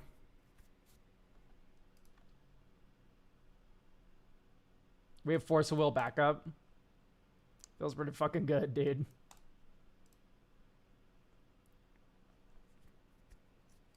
So maybe you fabricate now for key. And then you go 1, 2. 1, 2, 3. I was just digging for more for counter magic, basically. Yeah, I mean, this works. Feels pretty good. I might just pass this along to you. Depth Shaker Titan, maybe? How many non-creature artifacts do we have here? 1, 2, 3, 4, 5, 6. I'd rather run Cyber Drive Awakener, and I already cut that because I didn't feel like it was doing that much. I feel like having that many non-creature artifacts is not the rule, it's the exception. If you are still struggling to win games, run this Emrakul. This one, 13 mana Emry. This is if you are still struggling to win games. I recommend this.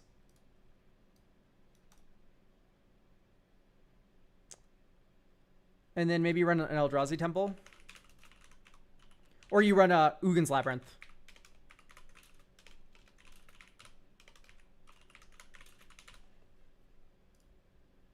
Ugin's Labyrinth is basically Ancient Tomb number 2. If you draw Portal to Phyrexia or Emrakul. I guess you don't have enough exile targets for it. Bummer. But definitely run this Emrakul if you're still issuing.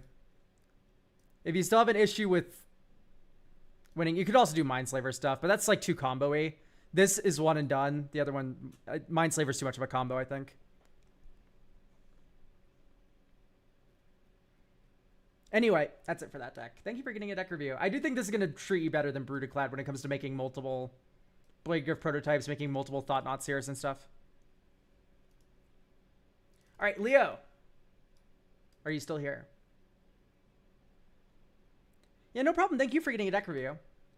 By the way, guys, did you know you can get a deck review for my weekly Tuesday and Sunday streams?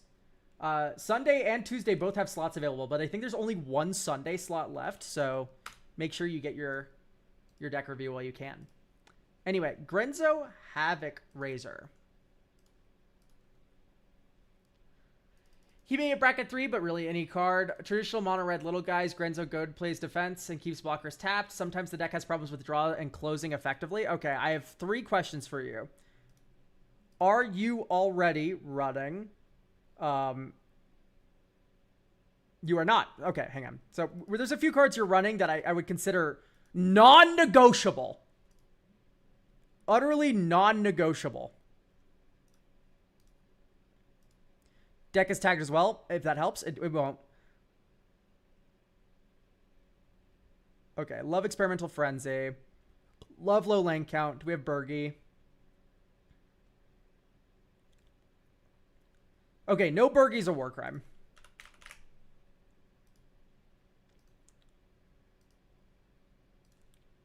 Because Bergie is omniscience. Bergie is quite literally omniscience.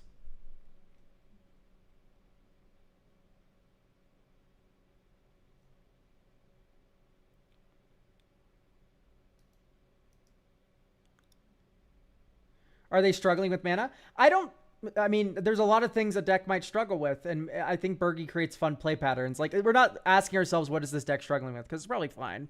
The question is more, what's going to create fun play patterns? I really don't like Star Athlete. Any of these, like, browbeat kind of cards, it's really just not my speed. Attacking creatures with double strike, sure. Choose a player. Damage would be dealt. Yeah, that's awesome. Torbrand. So, yeah, so Torbrand in the deck. How many of our things have 1 power? Is question number 1.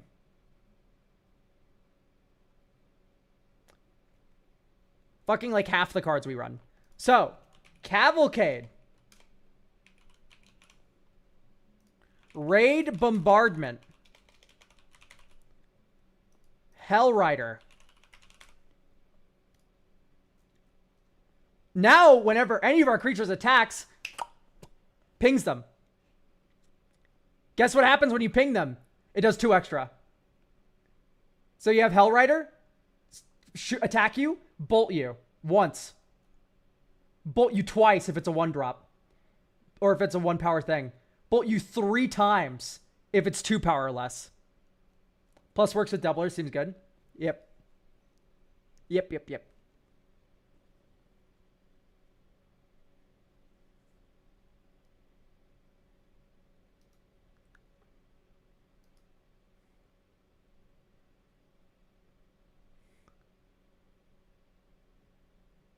I do think Noctimon Lore Spinner is too slow. It is very funny, though. Don't let anyone tell you that what card was not funny in this deck. Jaxus plus Recruiter, yeah, we'll get to it. I think I mostly just want to... Like... I want to find better evasive cards. Specifically ones with power 1.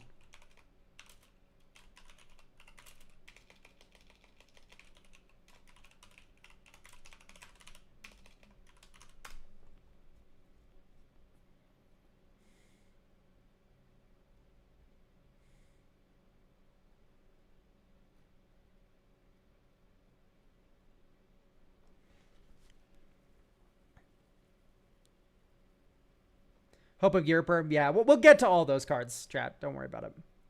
During your turn, this has flying. Makes sense. Suspect it, which means it has menace. This has menace.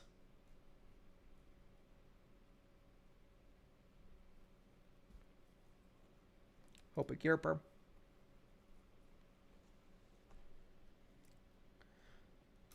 Honestly, like, Ornithopter's close to playable in this deck, but we won't.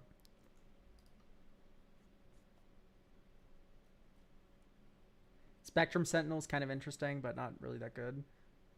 Can be blocked by humans.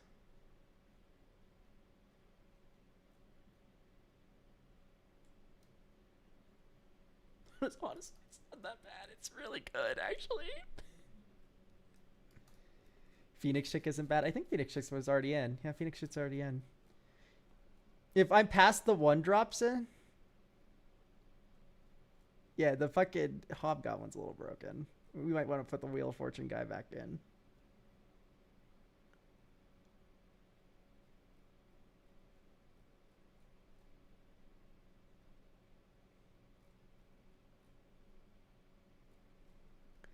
Whenever an opponent's dealt non-combat damage, like from Hellrider or from Cavalcade, it gets +3/+0. Oh man, I missed the Cavalcade deck in Standard. That was so much fun.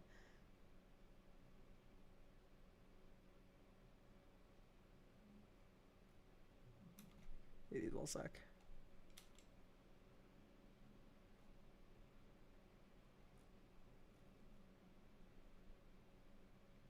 Yeah, we should have every evasive 1-drop and nearly all the decent 2-drops. Do you want Ornithopter in your deck is my question. I'm curious. How are we feeling about all that? Because I don't think Ornithopter would be that bad in your deck, honestly. Could be funny. But the only issue is you have to give it 1 power some way in order for it to... Yeah, it does make it a bit iffy for Grenzo, but it works with Hellrider. It works with everything else. That's a little interesting. Menace, I see. Honestly, Goblin Glider is kind of playable. Irby. The fuck?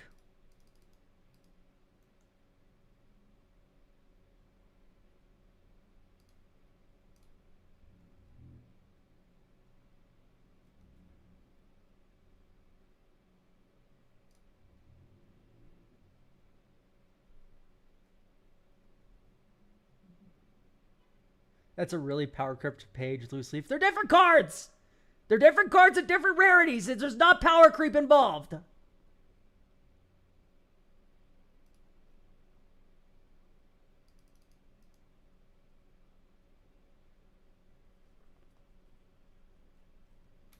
Okay.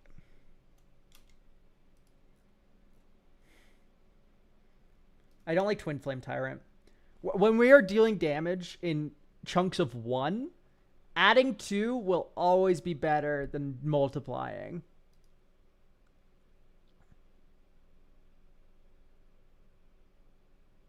And it's also 5 mana. That's just so much mana. Can we also cut Flame of Keld? Sure. Discard your hand, draw 2 cards. Red source to deal damage to player. Does that much +2 to that permanent player's head? That is a fun card. I just don't... Yeah, it's definitely just not that good.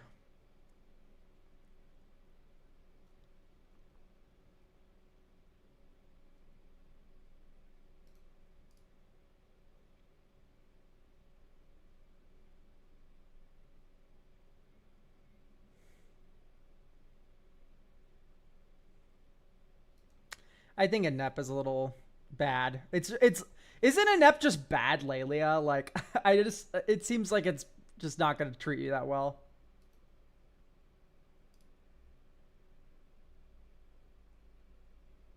Is Bergie good enough here? Dude, I want you to experience Experimental Frenzy Bergie. I want you to have that experience. At least once.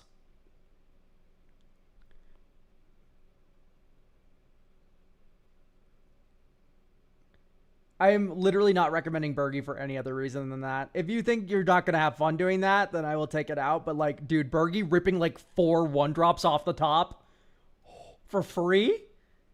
Okay, I don't like Berserker's Onslaught that much. I'd rather you run extra combats.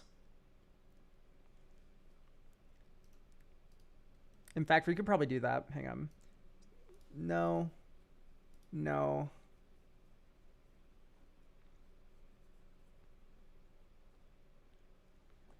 Because you're not running a couple other cards that I'd consider very crucial to this kind of deck.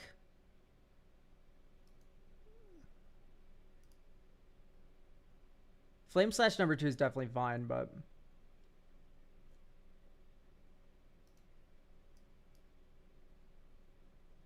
Okay. So, here's the vibe. Break through the line. Red. Target creature with power 2 or less gains haste and can't be blocked this turn.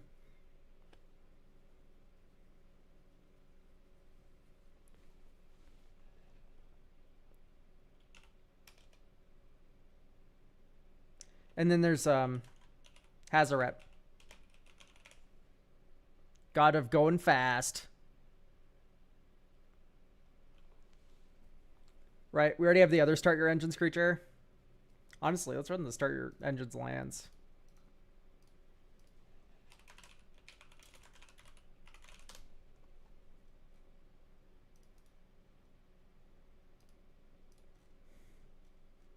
This one kind of sucks. Make Goblin.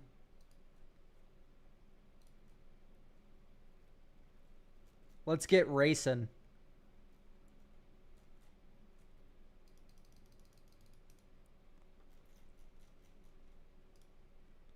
Cut War Room over Mountain. That's fair, yeah.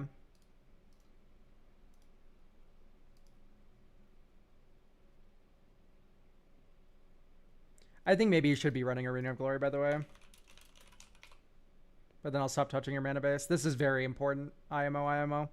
Do they have Zurzoth? Zurzoth would be really good. Arena's gone down since Flage got banned. People are sleeping on the card once again. Alright, I think let's just playtest it and see how we kind of feel. I'll add the damage doublers back in if I feel like I'm not killing people fast enough.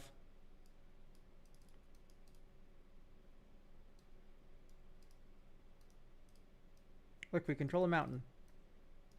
Hit you. Go to all your creatures. Yeah.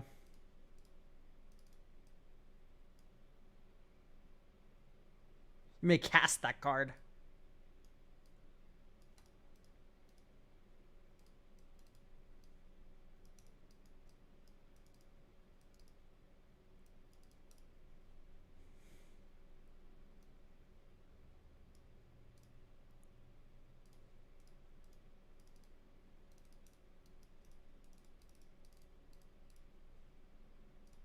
Yeah, so because in my mind right now, I'm thinking about top decking that fucking like enchantment right now. That's like Furnace of Wrath. I'm like, what am I doing?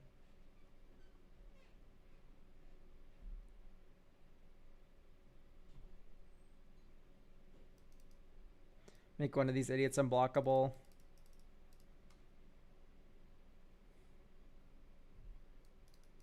Redirect your thing.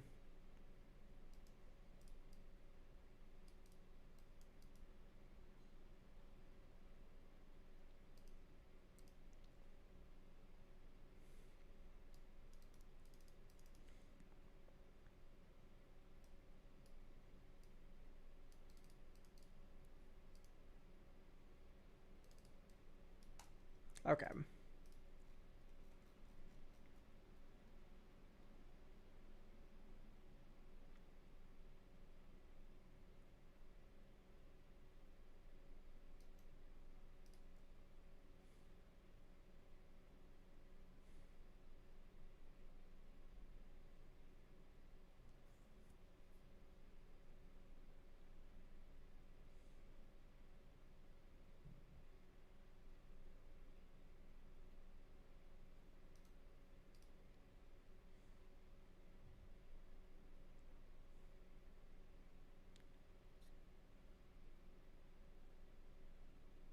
Okay.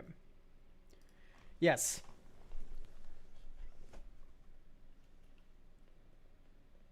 We are going to... Guns it doesn't usually get cast onto. I mean, what else are you playing there? You could play Plunderer, I guess, yeah. Anyway, I think I want to go up World at War. Is this the correct one? No, this is the one that rebounds. Fury of the Horde. Yes, here we go. You may exile 2 red cards from your hand rather than pay the spell's mana cost. Untap all creatures that attack this turn after this phase. You get extra combat.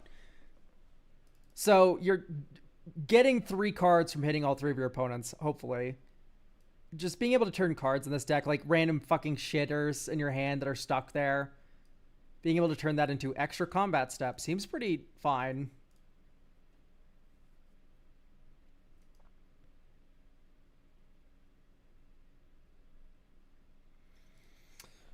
Oh, I wish there was a Grievous Wound for red. Grievous Wound is such a fun card in black that like divides your opponent's life total down really hard. You could run Quietus Spike. That just seems a little expensive. Curse of Hospitality. That is a fun one.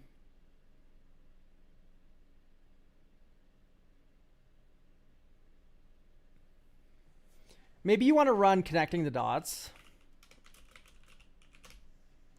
Whenever a creature control attacks, exile the top card of your library face down. And then you can discard your hand, sack this enchantment to replace your hand.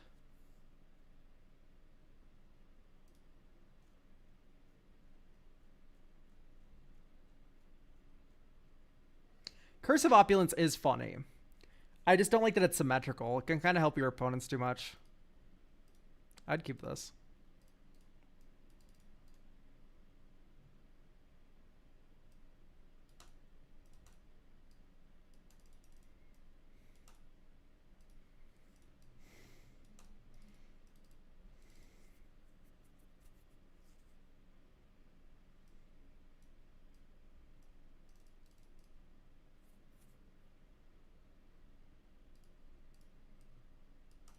There's Raid Bombardment. Dink, dink, dink. Ooh, hello, Castle Embereth. Skull Clamp. Break through the line.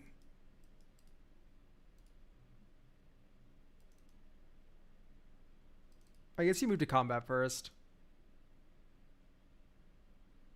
Make one of your menacers unblockable. Equip it. Ring tempts us.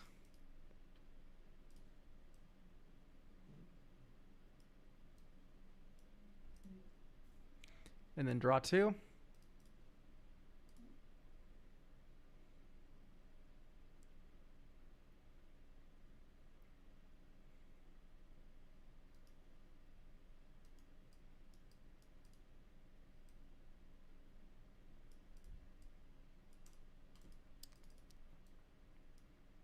Red, give this haste.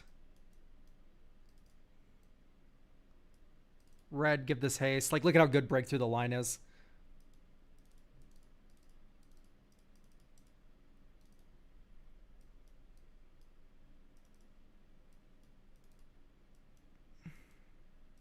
Goodbye, my beautiful ring bearer. Yeah, like, this is feeling pretty okay.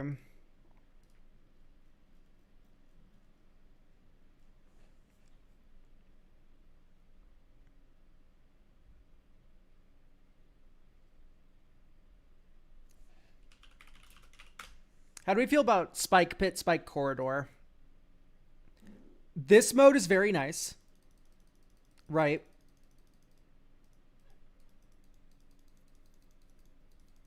Makes 3 devils. That feels okay. This mode is also pretty nice because you can just unlock this half of the door when you have the explosive, on attack triggers, right? So, like, this card's always alive because making 3 devils is just fine. But it also has a secondary mode that kicks in when you get the important cards. Are there any more on attack deal damage guys? I don't think so. At least not in mono red. There are in some, like, in red black. Attacks, damage, defending. Equal to the number of equipped creatures to defending players. Whenever this creature attacks it, you may have it deal damage equal to its power to target creature defending player controls. I see. I mean, you could just run like Falcon Wrath Perforator and Scorch Spitter, but they aren't evasive by themselves. She deals X damage to defending player, where X is the number of attacking creatures. But she's 5 mana. Doesn't have haste.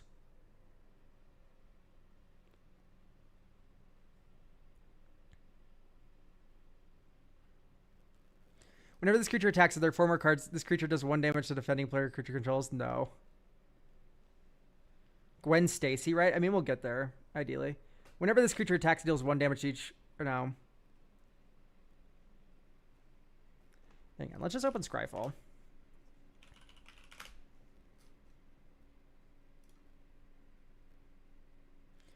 Burn player attacking matters. Attack trigger. Burn player. About equals Cavalcade. Yeah, I think these are the only 3.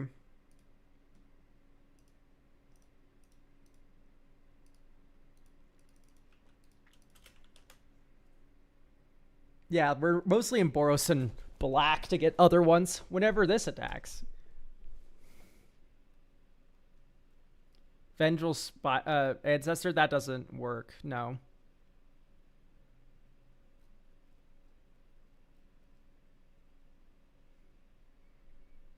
Whenever you attack with one of more lizards.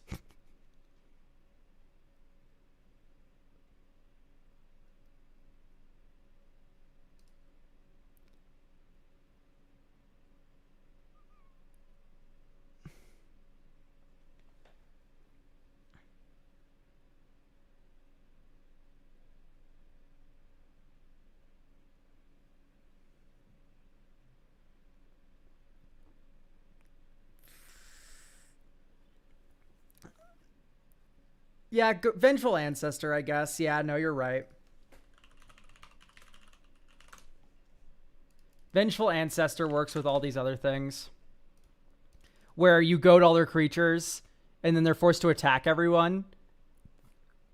That's pretty cool.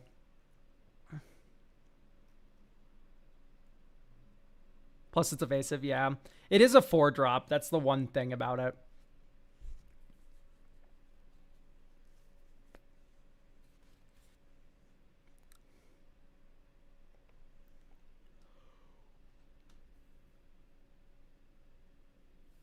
Yeah, Jaxus isn't right for this deck. That's kind of like a slower red deck value engine.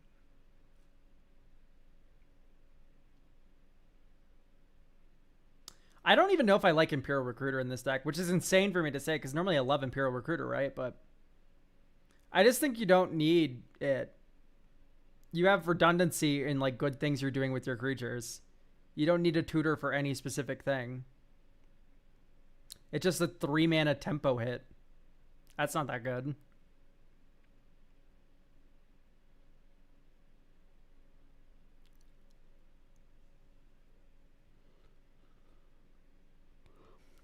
I actually like kind of Count on Luck here.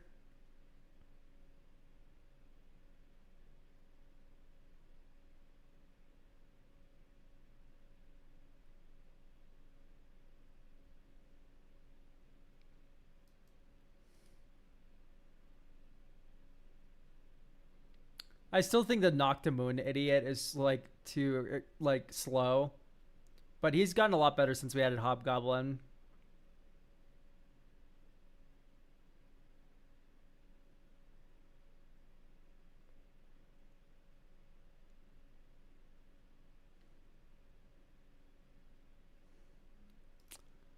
Okay.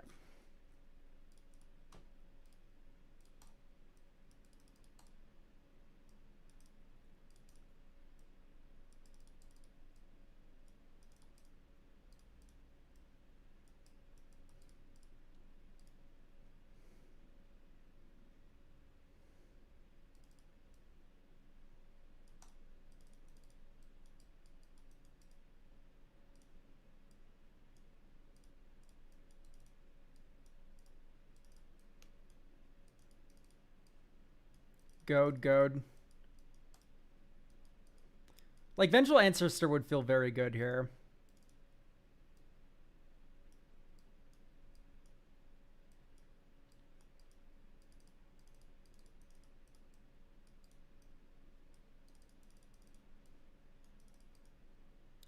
Surprise.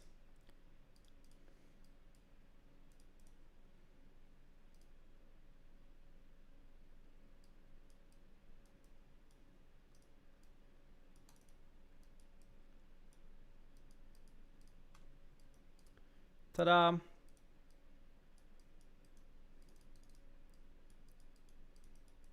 Oh, hello, Sawhorn Nemesis. Who's ready to die? Double.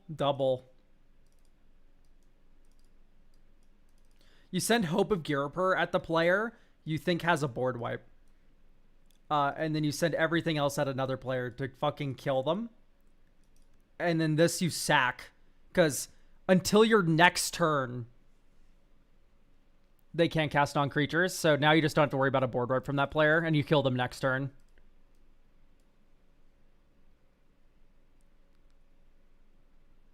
And then next turn, 1, 2, 3, 4, 5, 6. Board clear. Equip. Swing at the board wipe player. Kill them. Chaos Dragon's kind of cool. Ditch has. Oh no, Hazaret would be okay. Guess get rid of lightning. Braids exiled forever. Insult injury worth cutting. I already cut it. I already cut it. So yes. Chaos Dragon 1, 2, 3 or 1, 2, 3. Hazaret, make one of your idiots unblockable. Probably Raphael. 1, 2. Skull Clamp, equipped to idiot. Probably Raphael. Swing, swing, swing, swing, swing, swing. Haste. Double strike, etc. Okay, like this felt very good.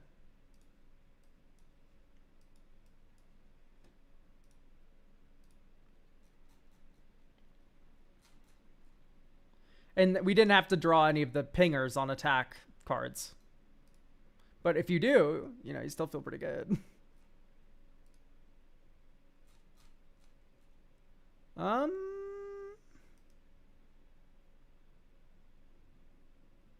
What a funny card. Yeah, I'd keep this. You just have all your lands forever. Hello, Hazaret Godseeker. Attack with this. Next turn. Dink. Dink, dink, dink. Dink, dink.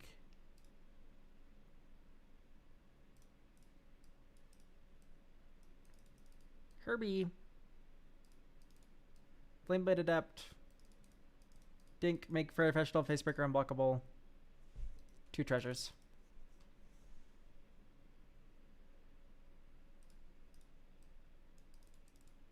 Okay. Grenzo. Sack this, exile top card. Dope, that works. Sack this, exile top card. I guess you play that as land for turn instead. Sack this, exile top card. Okay, that's exile forever.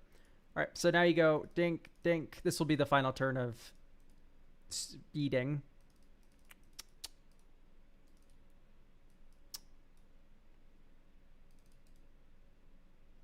Oh no, it would be 1 mana.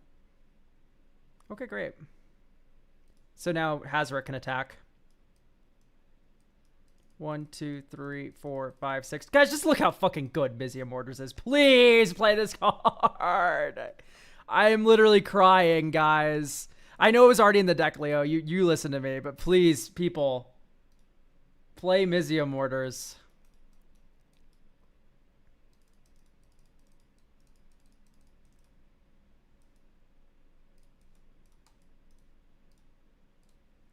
Anyway.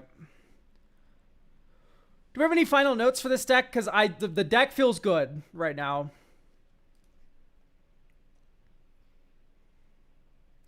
Deck does feel good. I guess one of my only notes is like O'Hare Asheneel.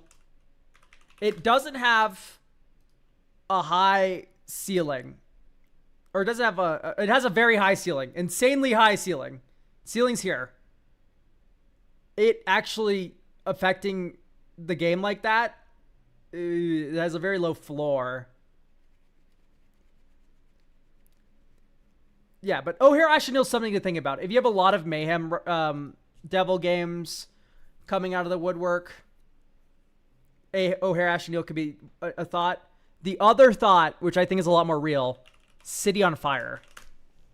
Take a turn off, convoke it with your board, use a bunch of treasure tokens, use your lands,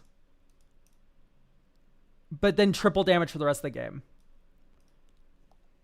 It's something to think about. I don't think this card is bad. I think it's something to think about for sure. I would experiment with it, but I would say that it is a card that is to be used carefully.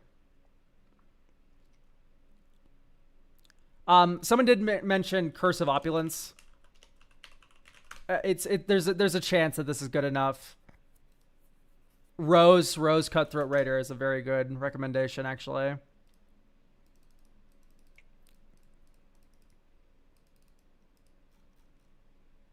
Yeah, Rose should probably be in. I'm just gonna cut this lightning for this Rose. They do the same thing. They both impulse draw, but this one impulse draws 3 times and gives you mana. Just saying. But City on Fire, something to consider. Curse of Opulence is something to consider. These cards have dangers, but they also have very high ceilings. Rose is at a different camp. Rose is just good. All right, good. I'm glad we wrapped that all up there. And a nice little bow gave you some more options to kind of play with. This is a cool deck. I like this. Just funny, mono red, aggressive stuff. You could also run something like Chandra's Incinerator, but nah, that only works some of the time. You could run Fear of Missing Out. That wouldn't be too bad. Fear of Missing Out is an interesting thought. But I don't know if you have a lot of card types. You just mostly have creatures. But a lot of the creatures are 2 or more card types. Fear of Missing Out could be a thought. Anyway, I think we're done with this deck. Thank you for getting a deck review. It was definitely fun to look at. Do we have Wisteria? Beep, beep, beep, beep, beep. Paging Wisteria.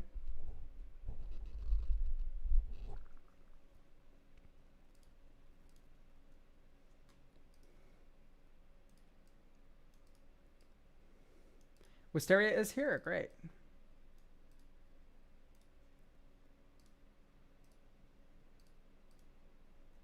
All right, we have Brago King Eternal in Miku form. I would like my Brago to have a more consistent play pattern at a reasonable low bracket power 3 level. I don't want it to be generic flicker slop, so the main strategy is to flicker a lot of permanents that enter and make creature tokens, then bring out Divine Visitation, make them all angels. Cool. I've played with it 3 times and have either gotten unlucky draws or was outpaced and couldn't do much to be able to threat the table. I worry about making the deck too commander focused. Okay. All I want to do is make a shit ton of angels. So I think legitimately this deck is like pretty cool, like a concept wise, and it can be saved with just a couple additions, like literally just 2 additions. Actually, a lot of additions. You need more lands.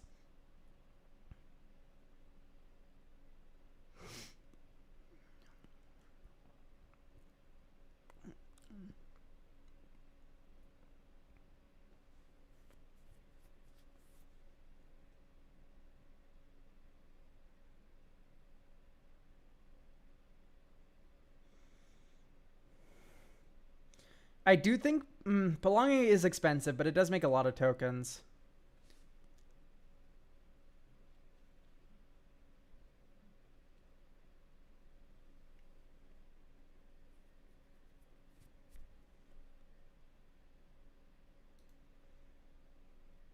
Emeritus is very strong.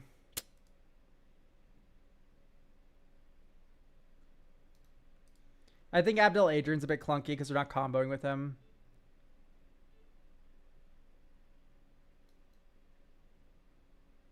Aang's too slow. It makes tokens on your upkeep, not on ETB.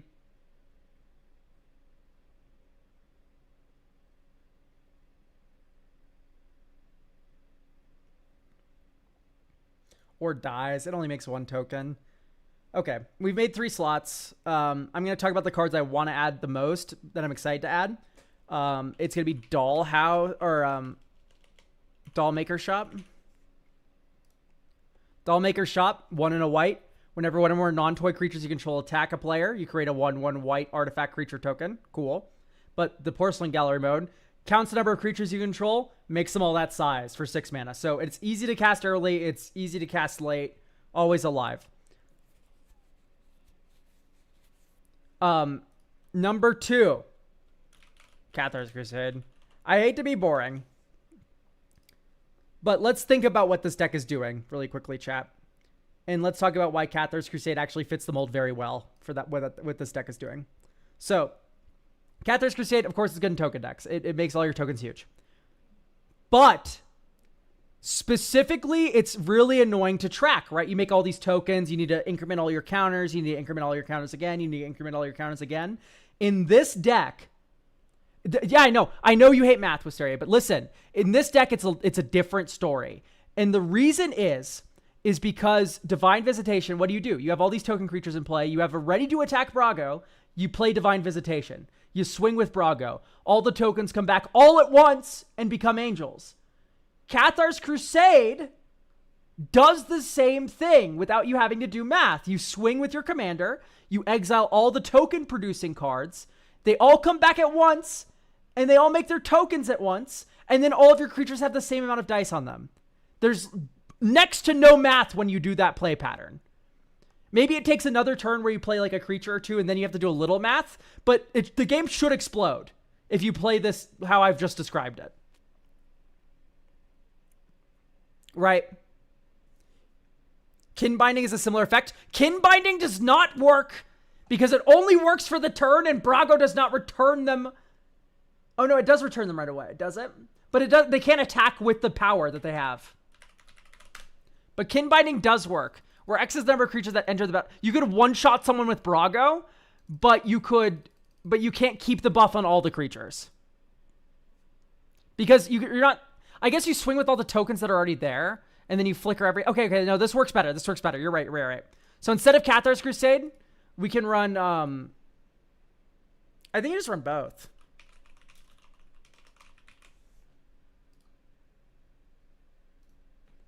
Yeah, just run both. So now we have a bunch of Divine Visitation redundancy, which is nice. Evolution. Thank you for subbing with Prime. Okay. Now that we're here, we got to talk about lands.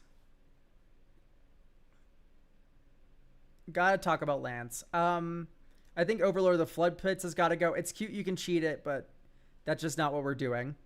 Sailor means enters, create a treasure. What the fuck? I mean, maybe that's a little mean to say, but this card is bad. This card's bad.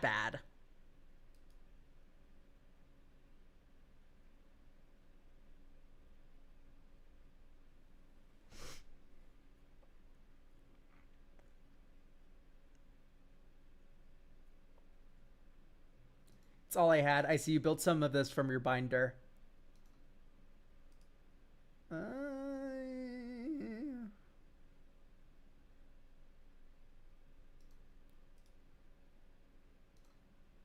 Right now, I'm making room for lands.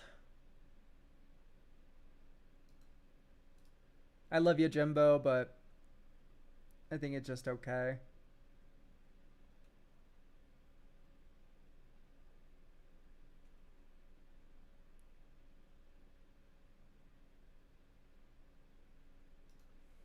Teleportation circle's too slow. Touch is cute. This is cute. Duel's Heritage is single target, double strike. Does combat damage. Double flickers. That's kind of cute. Still, I think it's too much. I think you want to just be developing your board. Mystic Remora is just kind of mid. You're going to be drawing so many cards as a flicker deck. Okay, we've filled up a bunch of slots for lands now. Let's talk about what to include. Windbrisk Heights. First and foremost. Windbrisk Heights lets you cheat. If you have a wide enough board, you can get King Binding into play on like turn 3. Right? If you have like Overlord under it, right? Overlord's a nice thing to cheat into play. Evangel of Heliod's a nice thing to cheat into play. Belonging's a nice thing to cheat into play. Anti-Causal's a nice thing to cheat into play. Amarius Call's a nice thing to cheat into play, right? These are all good cards to cheat into play. So Hideaway's insane. Do you know what else has Hideaway? Collector's Cage. Guess what Collector Cage also likes? A wide board with a bunch of cards that you want to cheat out because they're very expensive, but have like an alternate mode that makes them cheaper. Also, you can flicker with Brago to reset it. So every turn you get a free spell for 1 mana because your board's going to be wide and you're going to have a bunch of different powers. Okay. Moving on. Sand Scout. Sorry, my connection's awful right now because I'm out of the house, but I can watch the VOD too. I recommend that because I'm explaining a lot of things right now. Anyway, we're going to add Sand Scout. It's a flicker deck, and it needs lands. Let's add the Arid Archway, the Shefet Dunes, the Ipnu Rivulet, the Scavenger Grounds, and the Piece de Resistance, Cut an Island, Hall of the Bandit Lord. Some are calling it Arena of Glory. It's not, but It's a very nice thing to have access to in this deck. I hope this deck gets to win a game with Chefet Dunes. That would be dope. It's not unheard of. Out of all the deserts, I legitimately think the best one in Commander is the green one, which is sad. I think Hashtag Oasis is the best one. And the reason why Hashtag is the best is because of Ouroboros.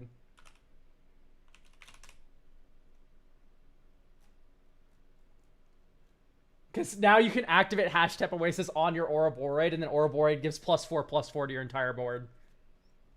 Like the turn it comes down. That's pretty funny. It's actually good. So bad, lol. No, it's good. It's playable in Modern. It's good. I've seen that work in Modern. Legitimately, it's that good. Dogshit land LMAO. I think you're just an idiot, Show Me Bug. I'm demodding you. You've been unmodded for doubting Ipnu Riverlet. Or the other one. Hashtag Oasis.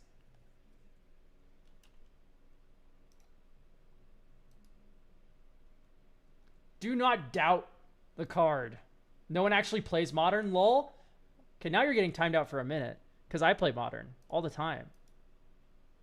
No, I'm joking. Stop the timeout. Hopefully you're back, Joey Bug. You're able to time someone out for 1 second? Like...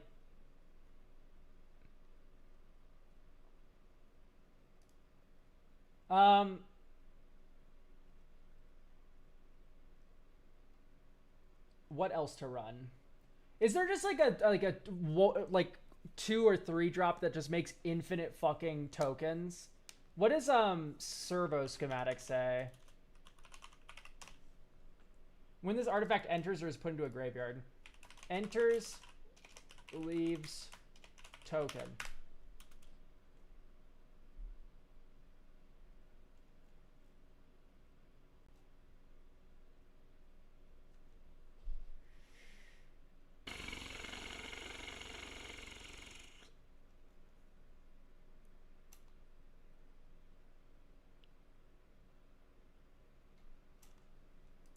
There's not a lot of impressive things there. If only you could run a Johnny. Oh, give me a Johnny, please. There's got to be some white card that makes tokens equal to devotion. We already running both. We ran Evangel of Heliod and... Oh, we don't run the second one. Okay, yeah, that's easy. Revelant Hoplite. Here's Reverend Hoplite.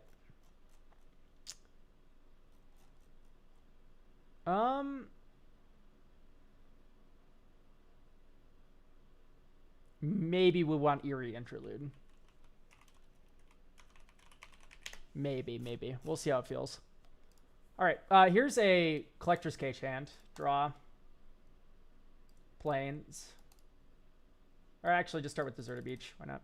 Next turn, Plains. Helpful Hunter. Draw a card. Next turn. Plains. Okay, there's Idyllic Tutor. We're just kind of not doing token stuff though. Let's Frantic Search.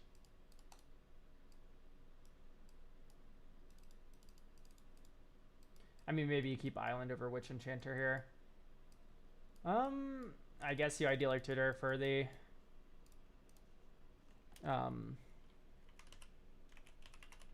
Divine Visitation.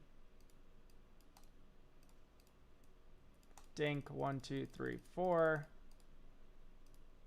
Anti-causal, warp, leaves, draw, cheat, Collector's Cage, Hideaway 5, 1, 2, 3, 4, 5. We whiff on this kind of, but we get Omen of the Sun underneath it, so. Shift L, anti-causals in the warp zone. Next turn. Cycle, hit or land drop. We added lands to this deck, by the way. I'm going to cut Moonblessed Cleric. We've added redundancy. I don't know if we need that much tutoring. And in fact, I might cut Idyllic Tutor as well. I just don't think we need tutoring. I've been cutting a lot of tutors from decks today. Okay. So let's add Kaikar. But we just don't have that many. No, we have a few non-token creatures or non-creatures. Sanguine Evangelist. Yeah, that's a good recommendation. Sanguine Evangelist is pretty cool. I like that idea. Oh, we can do Jackrabbit too. Jackrabbit's just broken. Even if you don't want to flicker it, it's just like it makes token. Make token good. Yeah, we can run that instead of Kaikar, I think. All right, let's play test. All right, this is keepable. I don't think I like Darksteel Mutation. It's funny when we had Idyllic Tutor and that becomes 5 mana remove a thing. But now that we don't have Idyllic Tutor, this card becomes a lot worse. Okay, here... Since I have the Greaves in hand... I kind of just want to start developing things that make tokens on entry.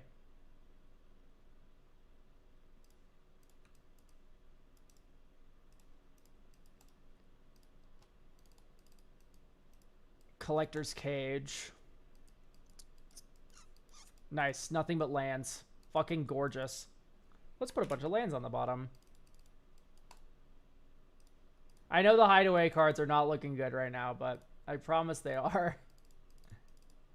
You just have to not be a fucking streamer who's super unlucky.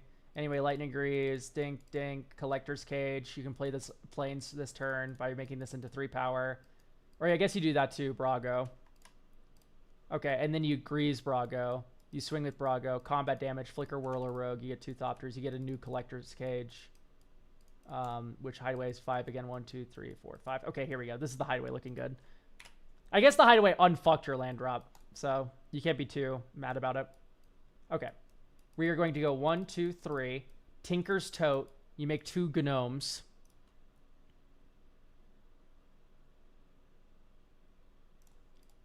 And then... Dink, Dink. Make a Thopter into a 2-2. Free cast Porcelain Gallery. Unlock Dollmaker's Shop. Swing... Okay, creatures are 1, 2, 3, 4, 5, 6, 7, 8. 8 8s. So, someone dies. You get 2 more Thopters. You get a toy. That is just in play. And then you get to make another 2 gnomes. And you get to reset the cage. Like, see, look how good Cage is. Okay, Staff of the Storyteller under it. And at this point, everyone's dead. Everyone dies this turn if you untap. Which is turn 7. That's very good on a vacuum to be winning on turn 7.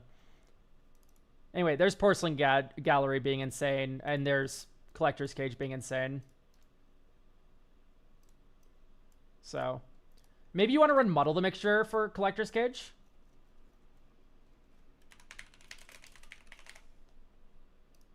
Right. Counterspell, very good for this like tokeny tempo kind of game plan, but also it can go and reach for your now best card advantage engine in the form of Collector's Cage.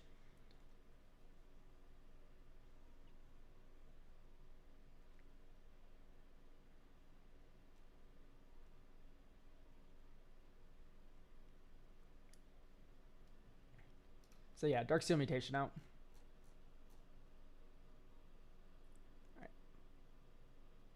Another hand. Okay, this is keepable. Draw. So we're going to go Deserted Beach turn 1. Next turn, Haul the Bandit Lord. Yeah. Next turn. This turn, pay 3 life. Sand Scout with haste. Get Arid Archway. Bounce back Deserted Beach. Replay Deserted Beach's land for turn. Next turn. Island. So here you can go.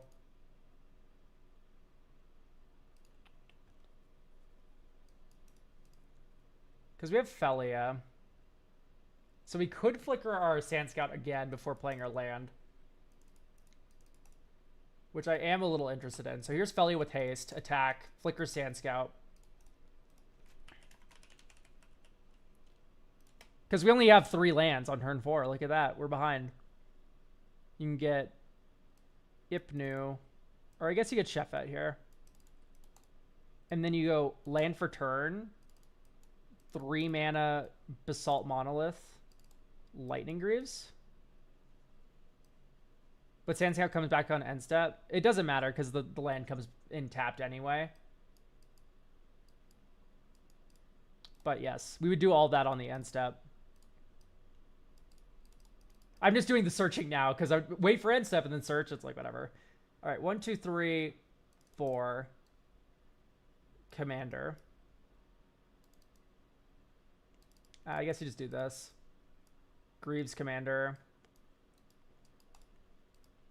1, 2, 3, 4, 5, 6. Evangel of Heliod with haste. 1, 2, 3, 4, 5.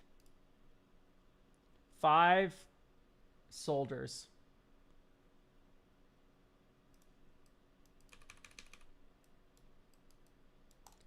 And then you attack with Dink. And you flicker Evangel of Heliod, this. 1, 2, 3, 4, 5. Next turn. Mystic Gate. 1, 2. Dowerport Mage. With haste. 1 blue. Another target creature you control to its owner's hand. Sand Scout. Draw a card. There's Tinker's Tote. 1, 2. White. Tinker's Tote. Get 2 gnomes. Attack. Attack with all your tokens. You might as well.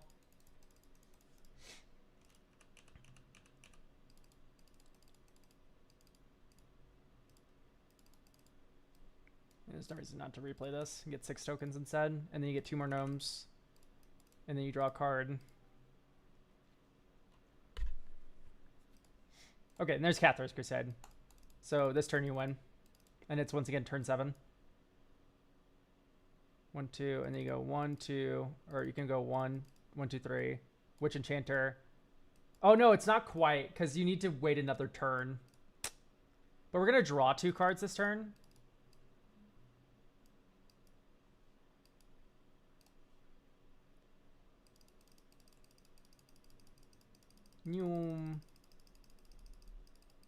And then you flicker a bunch of stuff, and then you get a bunch of things back, and they all grow all at once. You draw another card. Okay, we didn't draw any counter magic or anything. How to get easy access to the list? I post it at the end of talking about it. I think I'm gonna replace Path with Winds. This makes all of your attackers go through. You can just exile all their blockers, and then it's still very cheap early game removal if you need it to be. I probably like that more than Time Wipe. Time Wipe's nice when you're really, really behind, but if you're really, really behind, you can just easily win the game anyway. And you make up a bunch of chump blockers. So I don't think if being really, really behind on board is actually that much of a problem. I think after seeing how the deck's performing, I don't think you need Starfield Vocalist or Elish Norn to make the deck win. Of those two, put Elish Norn back in if you want one of them. Because that's a opposing thing. Path is funny on your own creatures. I haven't been having mana issues is the main thing. So I'm a little bit hesitant to be putting Path in for my own creatures. Thraben Charm should probably go in. Yeah, probably over Swords. Thraben Charm. We can cut a Plains for Kabira Takedown. Kabira Takedown's another one of these cards that counts the number of creatures you control and then punches their creature for it. It can also hit a Planeswalker, which is nice. Okay. Maybe we put an Idyllic Tutor back in.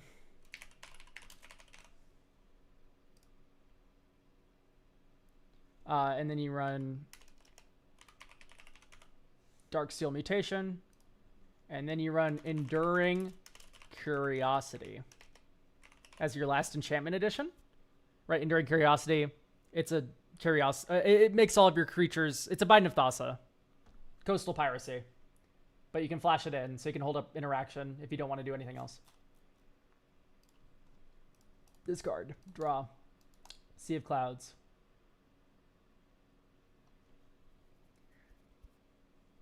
I guess Kin Binding doesn't really work that well. Because Brago's on combat damage.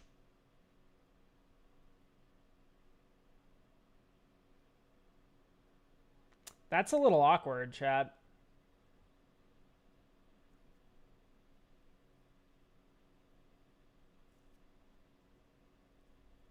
Yeah, no. Kin binding feels awkward. I don't know if I like it. Instead of running kin binding, what if we ran something that was good? What is something that is good? That is a question for the ages.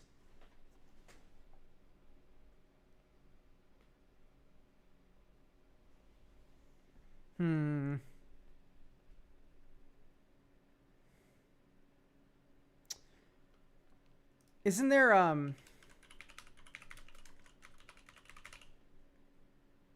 Clashen Festival? When this enters, create 2 Kithkin.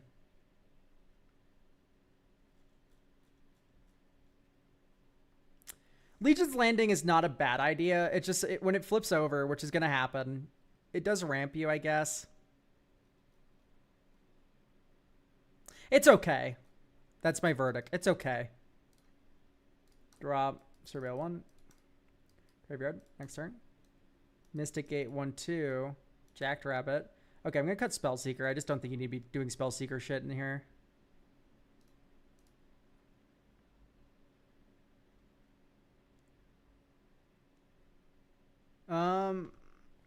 What do you think of Wandering Archaic in general? In general, it's a strong card. It has some interesting synergy ideas that I kind of like, but overall. Anyway, I'm also going to cut the Jackrabbit. Okay, I think I like the recommendation of Legion's Landing. And then we could do a Kaikar kind of action. But I like Kaikar better when you're doing like wizard stuff, which this deck is not doing. Oh, also Sand Scout make tokens. Yeah, you should have been running Sand Scout long ago. Sand Scout broken.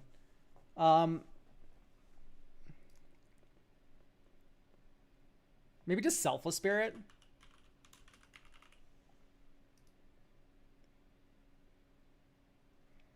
Like, just kind of a free ball. It's kind of nice to put a protection spell down early and then be able to use it later for free. Sounds pretty good to me. This hand's super mega keepable. Yeah. All right. We want to go Hull turn 1. Turn 2. Turn 3. Pay 3. Ow. Here's Omen of the Sun.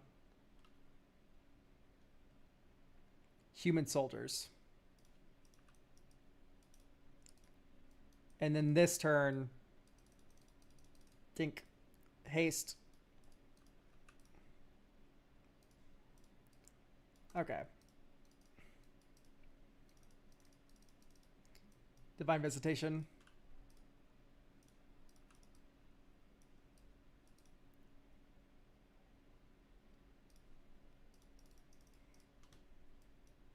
Collector's Cage. Don't hit anything good, so now you just don't have to worry about it. You can reset this. And in fact, it's correct to do this now. Think we have 4, 3, 1. Get Scavenger Grounds into play. 1 white. Dollmaker Shop. Move to combat, swing. Oh, look at that. You attacked with a creature. You also swing with your angels. You get a gnome. Guess what? That gnome turns into an angel warrior. You also get 2 more human soldiers on combat damage, and you also reset your cage. 1, 2, 3, 4, 5. Okay, get Recruit of the Guard, which I don't even know if we should be running. All right, look. Ta-da. 1, 2, 3. Tinker's Tote. Make 2 angels. Swing with your idiot. Reset Collector's Cage. Make another 2 angels. You can also just unlock and win too. I mean, this is feeling pretty great. I'm going to cut Recruit of the Guard because I don't even know what we're tuning for anymore. It's like you can get your big token ETB creature, but then just run another big token ETB creatures. I like tutors when they branch off and become a lot of different things, or it becomes one narrow thing. There's so much redundancy to these token makers that it's like, what's the point in grabbing it?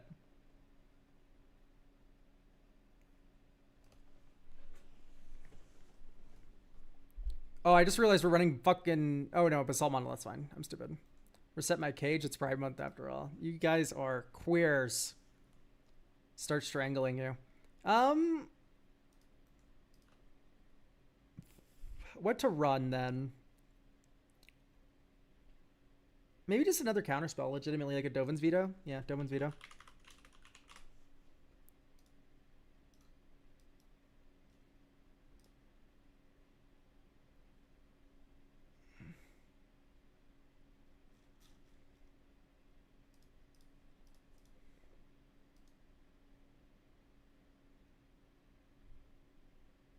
His hand's okay. I'd keep it.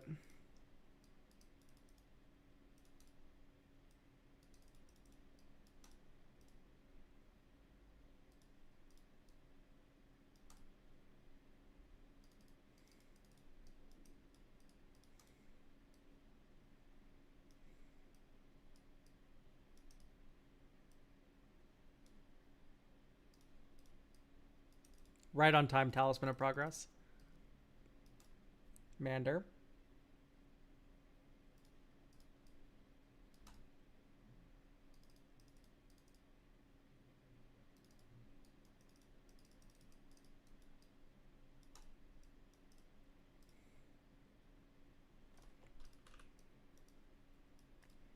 Attack. Untap. Draw a card. Next turn. Turn over 1 blue. Cryogen Relic, draw a card. 1, 2, 3, 4, 5. Divine Visitation. Attack. Make 5 angels. Draw 2 cards. Untap our mana. Draw another card. Okay, I don't like Savins. What cheap shit do we run on return? It's like, it's just kind of here.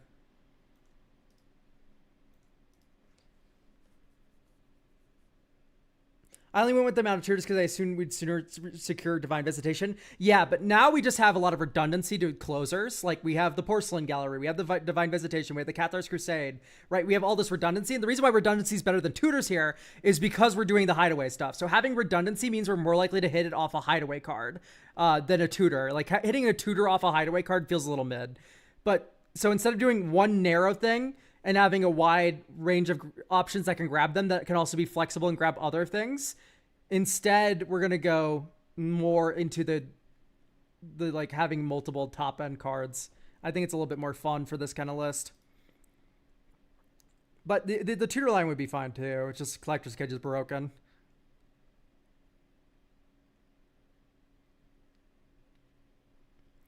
So ETB makes a bunch of tokens. There has to be like another thing that makes like 5,000 tokens when it enters, right?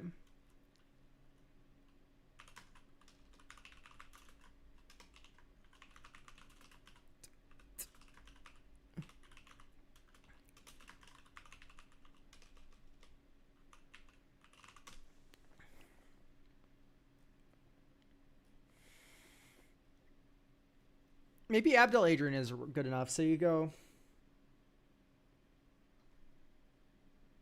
it's just so weird. I know it's a good card. This is weird. Because it nombos with certain things, doesn't it?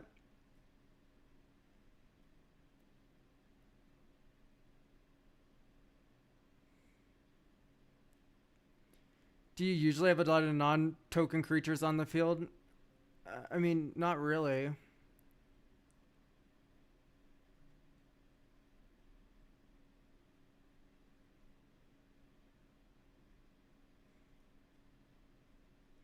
Abdel's an infinite machine. I know that.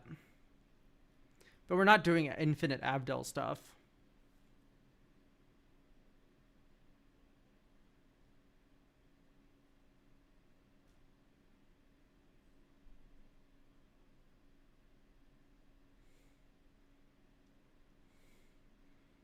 So doing something insane to lock them out would be funny. That's good to know about.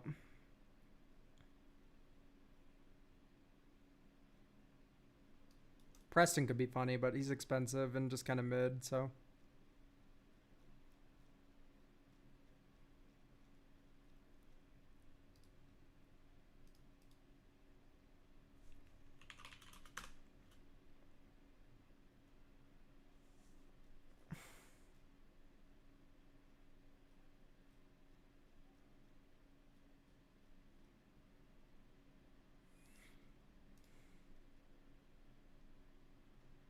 Sally Pride's already in.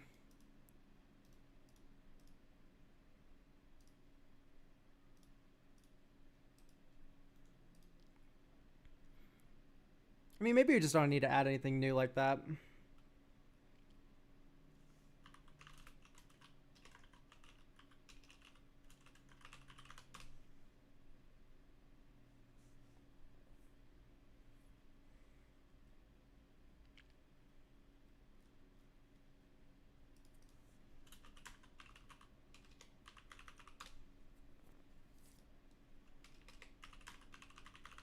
Is permanent. You can give people more plants, of course. I don't think this is a permanent that makes two things when it enters, right? I mean, this makes two things, I guess.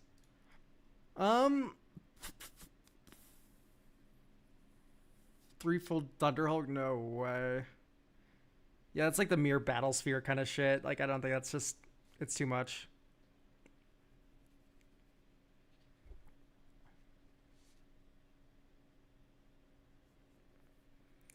I mean, you can't go wrong with Mother of Runes. I could just put Mother of Runes in this deck.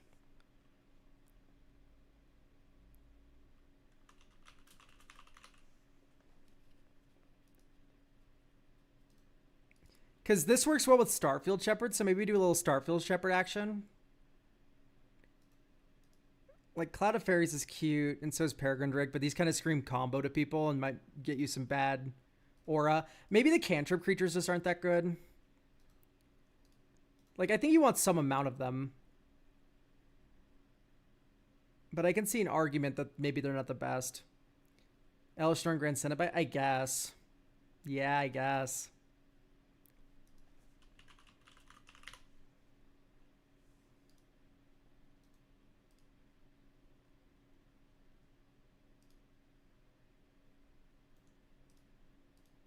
Anyway, Starfield Shepherd.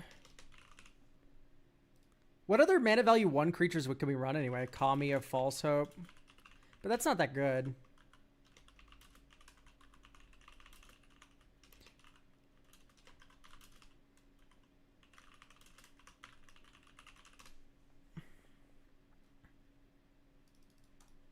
Oh, you could do Guide of Souls.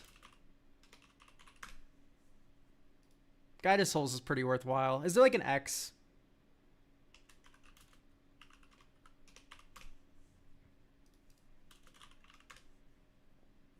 Some sort of X spell. Because there's the Lunarch Marshal, but he's kind of bad.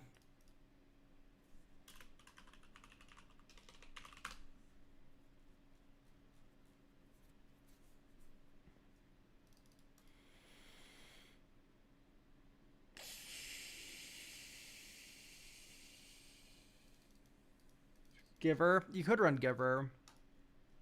Mockingbird. Mockingbird's not bad. Okay, those are 3 1-drops. Mother, Mocking, Guide. And then maybe just like Curious Farm Animals. Right. Annoying Idiot. You could do Dovescape shit.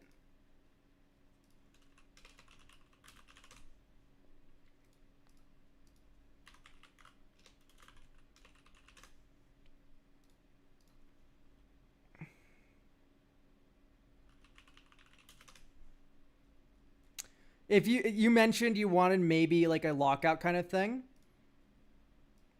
run these 3 cards in the deck, find room for these 3, and then you'll have basically a lockout, because Dovescape stops non-creature spells from being cast. Sarah's Emissary, named creature. Now you don't really care about their birds, because your birds can't be blocked by their birds, and their birds hitting you don't do anything. Also, Elishnorn works with Dovescape. All of your birds are 3/3s. All of their birds are -1, -1s. Moonblessed Cleric can get both, not get both halves, but it can get the Dovescape, which is the kind of thing you need. And these cards are like kind of independently just fine. You don't need to do the whole lock. But I'm also saying like you don't really even need this lock. It's just something to consider in the sideboard. I think overall though, this deck is now going to be performing pretty well. Mockingbird's fun because you get to Mockingbird copy a thing. You can also flicker Mockingbird to make copies of tokens. I don't know if that'll ever come up, but it is something funny to think about. Yeah, okay. Plus, Mother's just nice to have kicking around. Clever Concealment should probably be on your radar. And so should Flare of Fortitude. Should also probably be on your radar. These are just free interaction spells. You said your playgroup is a little fucked up. So, like, these are both free interaction that protect your board for the one turn you might need to win. So, if you find yourself unable to kind of win, you can maybe consider adding those two. Because I wouldn't add Commandeer or anything. Your blue count's really bad. You're mostly a white deck. So, like, Flare of Denial, Force of Will, like Commandeer, these kinds of cards would actually be kind of bad in your deck just because your blue count isn't that good. But if you wanted to up your blue count, you could run like Lorien Revealed and like some of the MDFCs that are blue. If you wanted to go more that direction, like tempo-y. But overall, this deck's going to perform very well. Very well.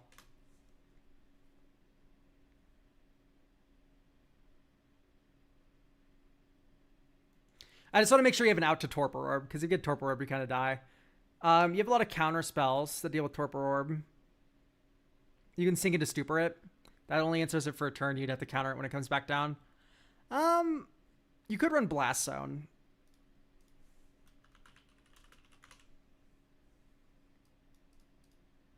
Blast Zone's pretty good. It's just a land. It enters with a charge counter.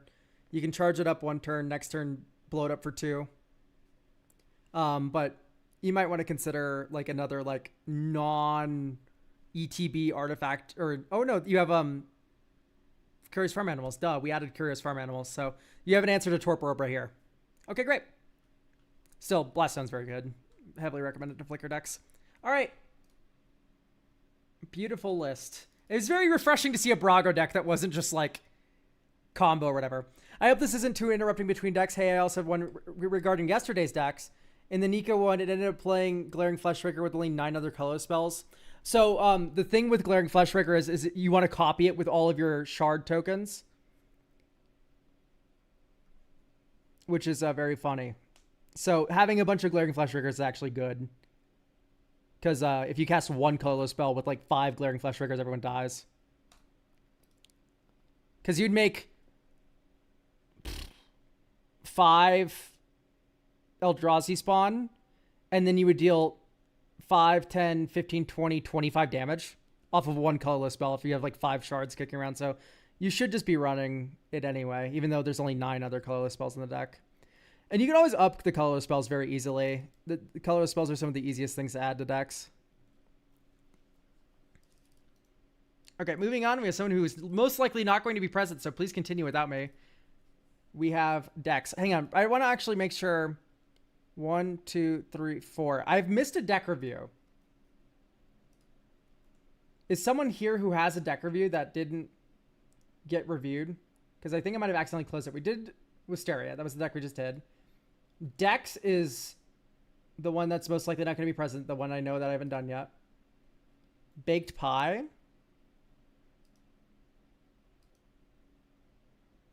Is this Hazazon? Leo Dragon Tuesday. We've done Leos because you were mono red little guys. Steven. This was the Blade Griffs.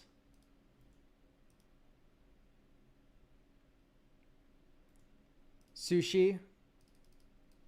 Did we review this last Tuesday or is this one? I think this is this week's. So, I'll be out of town, but I catch the VOD later. Okay, yeah, so Sushi is also today. And Dex is also today. Okay, great. Sorry, there's a bunch of stuff happening in chat. Let's read these. Yes, it's great. More with 9 artifacts seem a bit low. I worked the finisher after drawing the deck. Yeah, I would maybe just run 3 more colorless spells, maybe 5, and then I would feel okay about it. Especially if you have things that tutor that can go grab colorless spells, it gets a lot easier to run that. Hello, I've been listening to the Magic Mirror podcast solo, traveling around Japan. It's been keeping me sane and parasocial. Appreciate you. Glad you've been enjoying the podcast. Elk, I have a vibes and fiddling question. Veggie said Sensei's Divining Top should be a game changer. Is Sensei's Top a game changer?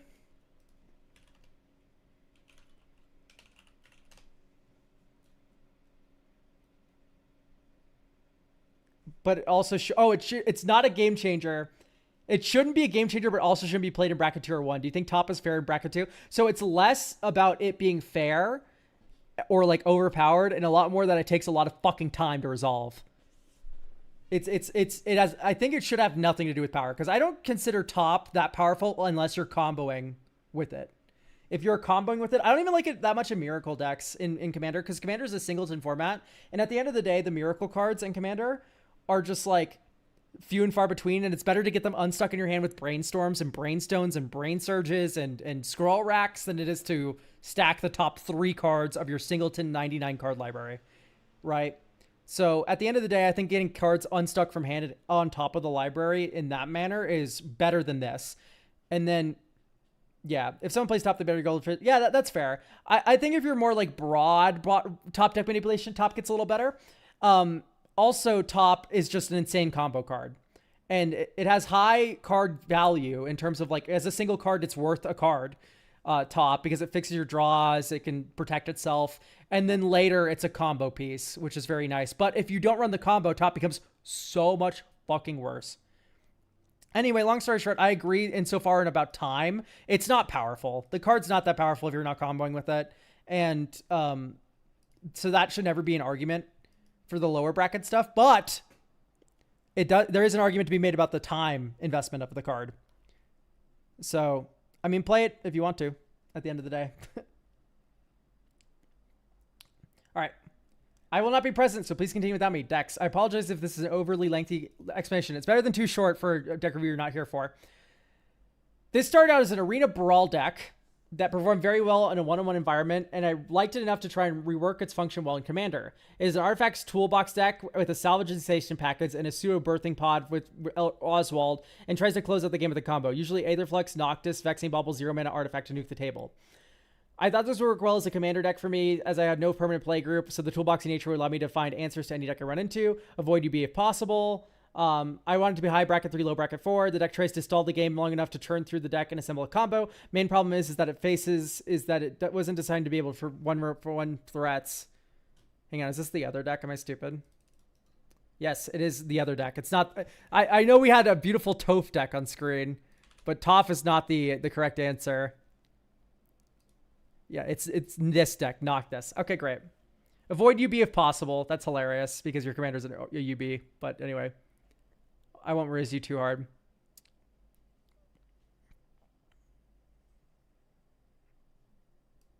Okay. Replacement parts or other combos, Bowls of Citadel, Forsaken Monument, stuff. Okay. All right. I kind of just want to playtest this deck because it's a combo deck. I do want to see if you have Perplex first. You do not have Perplex. Perplex needs to be in your deck. Perplex is 3 mana, tutor for Solemnity, which is one of the strongest cards in your deck. So you should be on Perplex.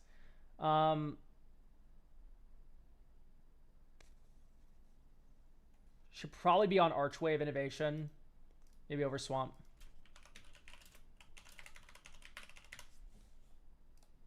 Everyone say hello to Archwave Innovation. It gives your next spell Improvise. That's very good in your deck with these big fucking idiot cards up here that you want to improvise out. Cold Oath could be too slow, but I think it should be fine. Combat Courier, sack this, draw a card, unearth it for blue, and cast it from your... It's okay. It's okay. All right, let's play test.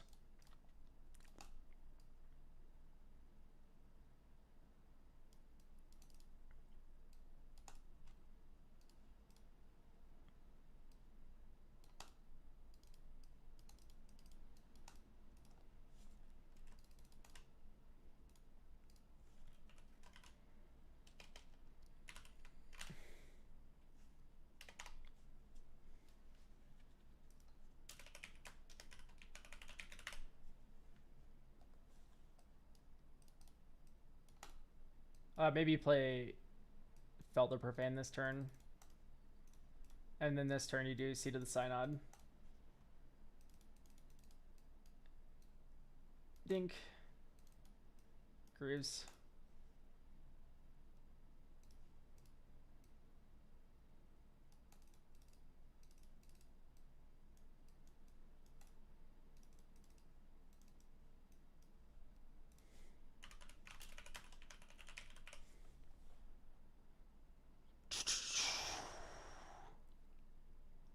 I don't know if I really like Crystal Barricade. We can run Morb, though. Okay, we're going to tap mill 5 things. 1, 2, 3, 4, 5. Like, this is feeling pretty good. I do not like Crystal Barricade in the slightest. What does this do? What does it do? I don't get it.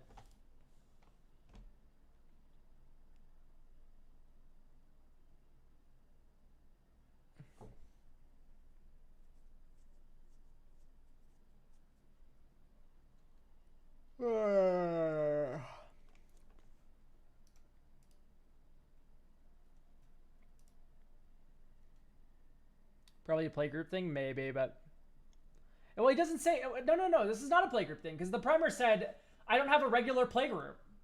Yeah, I just don't like it. It's very niche. I also don't like Scrabbling Claws. I think this is also kind of just too niche. I think you have too many Grave Hate cards. Beautiful thing about tutors is you're able to run less Grave Hate cards because you get more access to a wider rate of effects with your existing cards. Right, like your tutors are every card that they are in addition to... So they're redundancy. Glass Casket's fun. Whenever a player casts an artifact spell, you gain 1 life. That's so bad.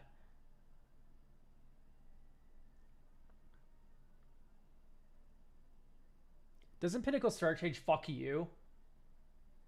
It's nice to be able to tutor for this card, but it fucks you so hard, doesn't it? Your entire deck is mana value 2 or less.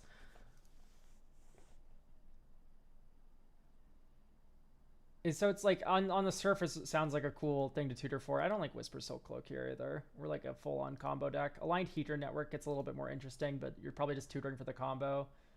Everything's artifacts. That seems a little bit mid. The fuck is this? Hourglass. Yeah, sure. Fuck it. That sounds funny.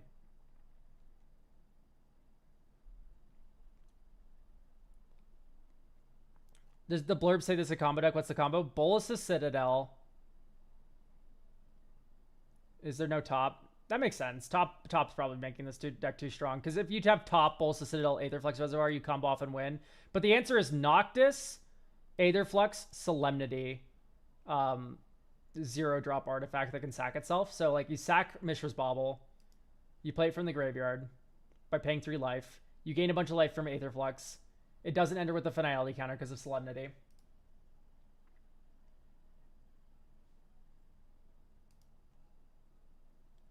What's with the plushie? What's the plushie on the side of your webcam? That's Doodles. I thought you were like, what's with the plushie on the side of your webcam? Like, what the fuck's wrong with you? What did I do wrong? So do we want Time Sieve? Time Sieve's too strong.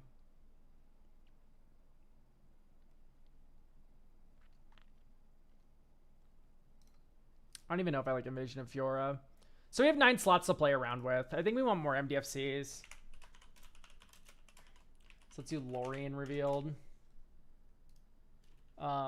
Is MDFC type land. Could do Bogart Trawler.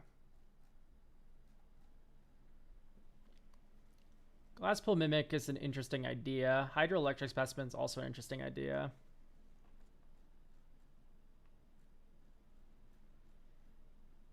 Saziri's Shelter is definitely a good idea.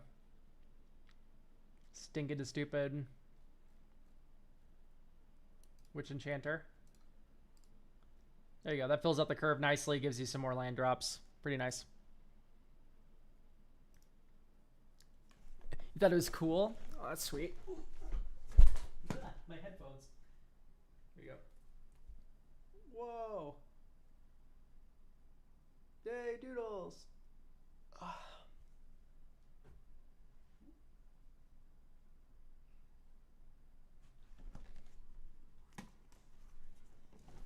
All right. Yeah.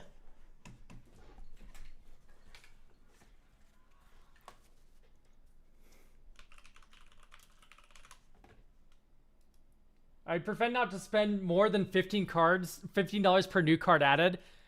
Listen, I'm not going to put in your deck, dog, but this is the Displacer Kitten deck. I've never seen a better one in my entire life. Only $27 now. Listen, you're not here. But if you put this card in your deck would immediately become insane. I'm just saying. Like, I'm going to put these in the sideboard. Like, this is pushing bracket 4.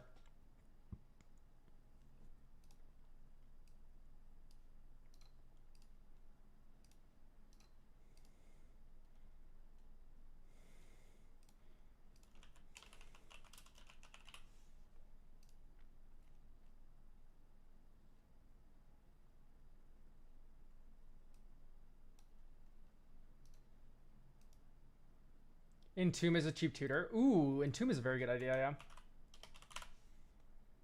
Entomb. And you can also do Lively Dirge, which can get the commander back as well for cheap. And then you can also, because this doesn't say creature card. Search your library for a card. Put in your graveyard, then shuffle. Entomb is how much now? $15. We're straddling the edge of whether or not that's good or like okay or not to play, but I think that one's fine to keep in. You can do Unmarked Rape as well. We can't get Bowls to Citadel, but it can get every other part of your combo. And then, well, it can't get Sublimity either, but it can, Perplex can.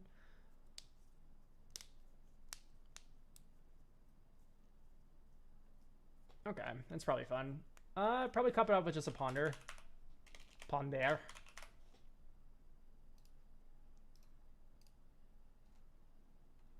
Okay. But anyway, so explain these really quickly for the uninitiated. Displacer Kitten plus Coveted Jewel plus a very cheap deck like this means you just draw your whole deck and generate a bunch of positive mana. Because you cast a 0-drop, Displacer Kitten flickers Jewel, you draw 3 cards, make 3 mana, tap for 3 mana, cast a 1-drop.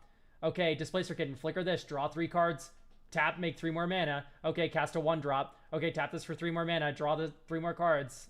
Right, like this explodes the game and wins basically on the spot. And then Displacer Kitten Teferi also wins on the spot. Although you might want to consider getting a Chrome Mox or Mox Amber. Chrome Mox is very expensive. Mox Amber is less so, but it's still pretty expensive. You don't need these two to do the combo here. But Teferi, Displacer Kitten, 0-drop is... I guess it also works with Soul Ring, which is in the main deck. Okay, great. Because Teferi can pick up Soul Ring or 0-drop. You then recast it with the floating 2 colors from Soul Ring or nothing because 0-drop. That triggers Displacer Kitten, flicker Teferi. Teferi comes back. You minus on the Soul Ring, in which case that's infinite mana and infinite card draw. Or Displacer Kitten, which is... So I guess actually this is you don't need these. This makes it smoother, but you don't need them. And the reason why you don't need them here is because both of these are... they're redundant, right? Because if you do this with 1 mana left over, you can eventually get Soul Ring after doing the 0-drop combo, and then you play Soul Ring, you flicker it, you start doing the infinite Soul Ring mana, and then you play Coveted Jewel. You can now filter for blue, and then now you're making infinite colored mana as well. So that also works. So this is a good way to get to bracket 4 with this deck, kind of. Bracket 4 adjacent, 3.5 maybe. You'd probably need to consider running a bunch more stacks pieces, which you are in white, so it wouldn't be that hard to do if you wanted to fully push this into 4. But this is a very good upgrade potential if you wanted to up the power significantly, is this pile here. Anyway, deal another hand. All right, let's keep this hand. Draw. Teleria West. Nothing. Next turn. Vault of Whispers. 1-2. Mesmeric Orb. Mill 2. Next turn.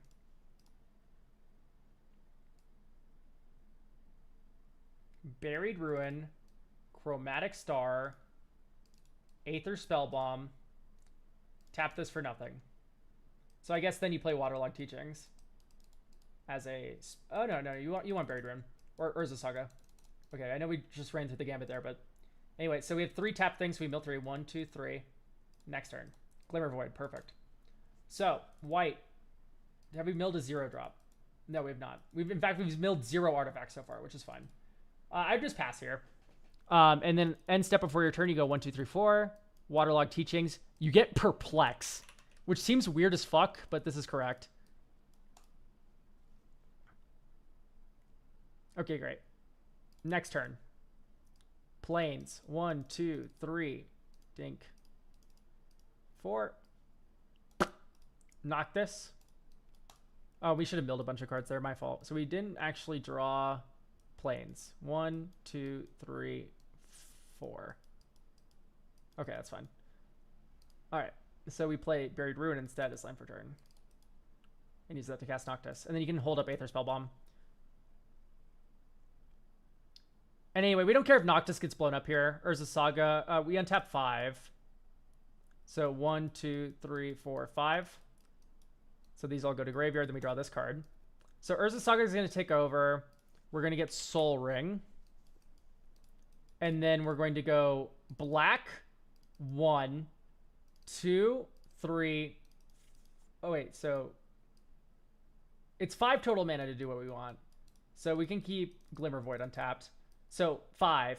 Search your library for a card. Put that card in your graveyard, then shuffle. We are going to search for a card known as Aether Flux Reservoir. That's going to go into our graveyard. And we're going to put Noctis from our graveyard onto the battlefield as the creature card. And then we're going to play Spellbomb. Or Glaring Spotlight. This card's kind of sucks. We can not run that instead. Okay, great. So then you do this. Here's Aether Flux Reservoir. Here's Aether Spellbomb. All right, great. 1, 2, 3, 4, 5. We mill 5 cards. 1, 2, 3, 4, 5. Next turn. All right. So now 1, 2, 3. Perplex. Solemnity. 1, 2, 3, 4. Aether Flux Reservoir from our graveyard. Okay, so this was pretty slow, but we have the combo this turn. But that's implying we got interacted with and stuff too, so. Oh, fuck. Anyway, that's fun. I think there's a lot of shitters that you're still running. I would basically... Codex Shredder is funny, but we have so many ways to return things from our graveyard anyway. I get that's for, like, kind of graveyard protection. And that's a cute idea, but we are just blue. You gain 1 life. Sacrifice this draw card. This sucks. What does this ever do?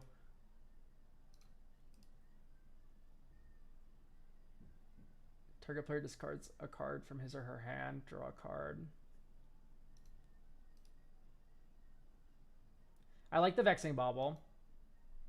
You already have better fixing than that. I want to see Hope of Girapur. I also didn't like the mages. The mages felt really bad.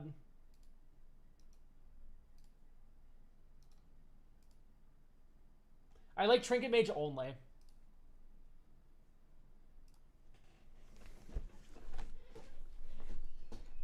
Okay.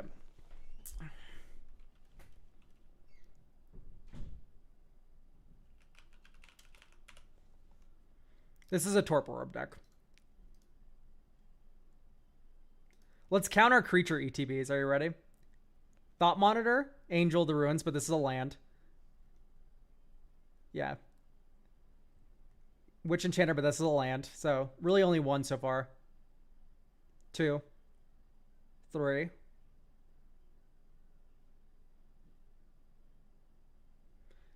Emir's not really an ETB. You don't really care about the mill 4. It's nice. It's just not important. But this is a land.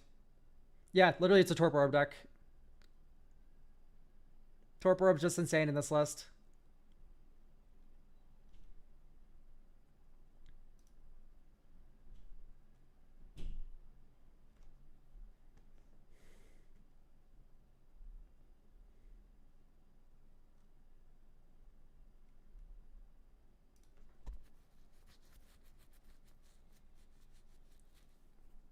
What other funny Noctis streets do we want to run, though? You could run, like, Muddle the Mixture, which counters a spell. And then you can also run Rise and Shine. It's an interesting idea to be able to turn your creatures or your artifacts into creatures that hit them. It's a nice back up strat. I think maybe Kappa Cannoneer does that a little better. Right, Kappa Cannoneer is this big ward fuck. Glass Dust Hulk also does a very similar thing. It becomes unblockable, it gets bigger. Although it becomes bigger in a much sadder way. So maybe that's a sideboard, but you can cycle it.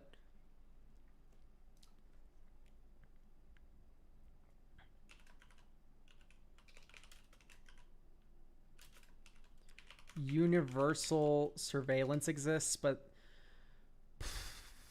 that's a little tough because it's triple blue in addition to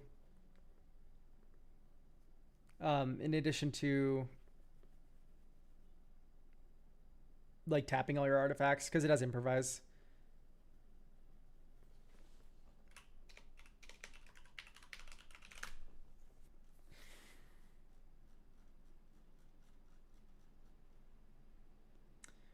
Metallic Rebuke is not bad. In fact, it's rather good. Reverse Engineer's cute.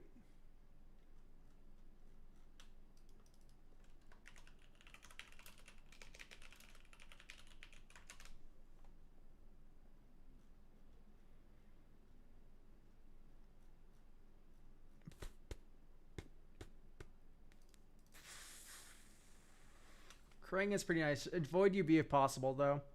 So yeah, we're gonna avoid UB. Rally Heist is pretty nice. Just actual factual thoughtcast. Voyage home, sure.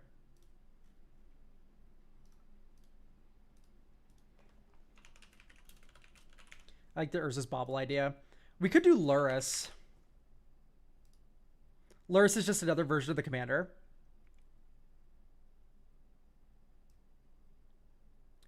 And Luris lets you loop baubles and stuff.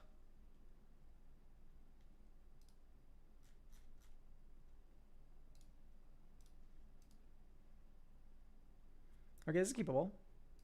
Draw. Teleria West. Torpor Orb.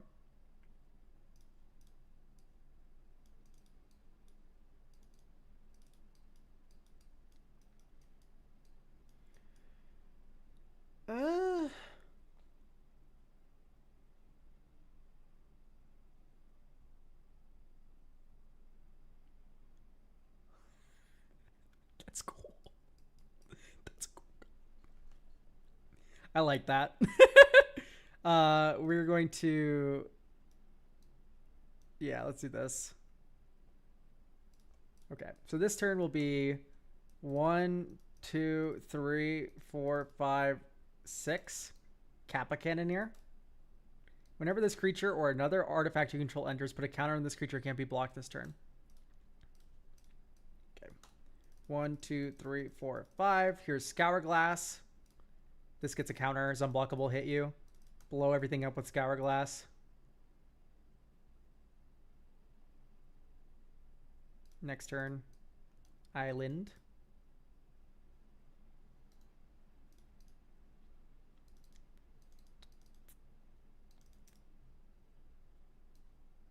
Noctis. Or maybe you just drop a Portcullis. Hit you. Like, isn't this cool as fuck?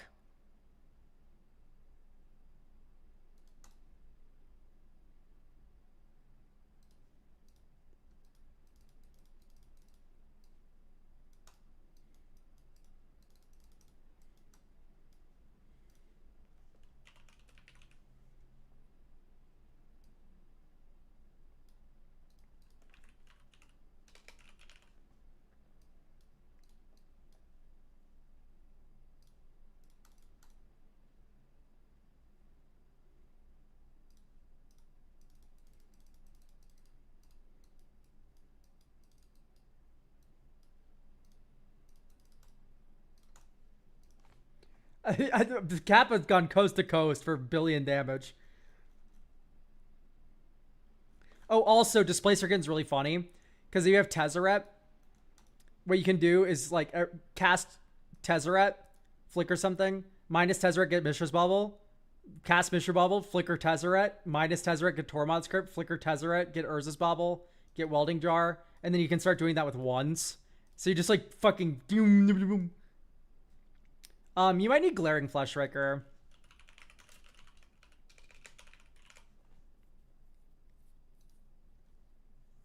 Glaring Fleshraker is another card that's really powerful here. Just makes spawn, which makes mana, which is very good. Maybe take out Sicarian. So then now I want to put Sensei's Divining.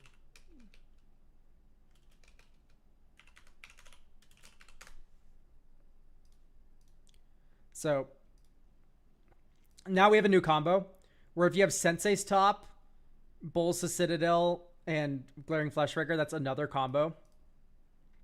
With the Glaring Fleshraker, maybe it is time to put in the one stupid card, Glassful Mimic. And I want to get this mana base able to support Fleshraker properly. So we're going to cut...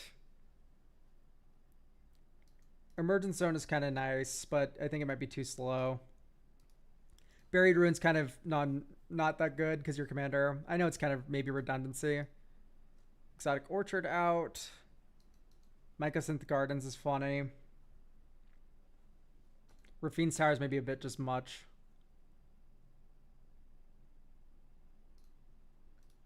Remove one. Just have one of each basic. Type Desert. Yeah, we're adding deserts now. Of course we are. Why wouldn't we add deserts? We need to cast Glaring Fleshraker. It's our fourth color, colorless. There's nothing funny about this. It's legitimately just good. Sheffet Dunes. Okay, and then now we're gonna add the Painlands. Is Painland. Adakar Waste. They tap for colorless. They're that good. OP.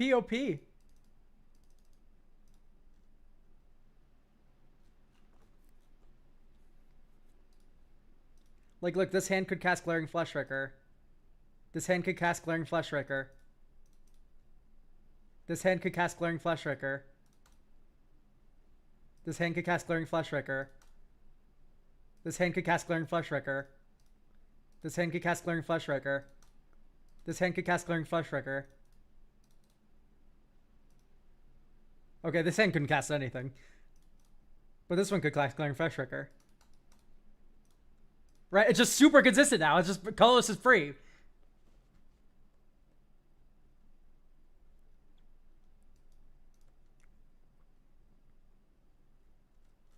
And yeah, Glaring Fleshraker is just insane.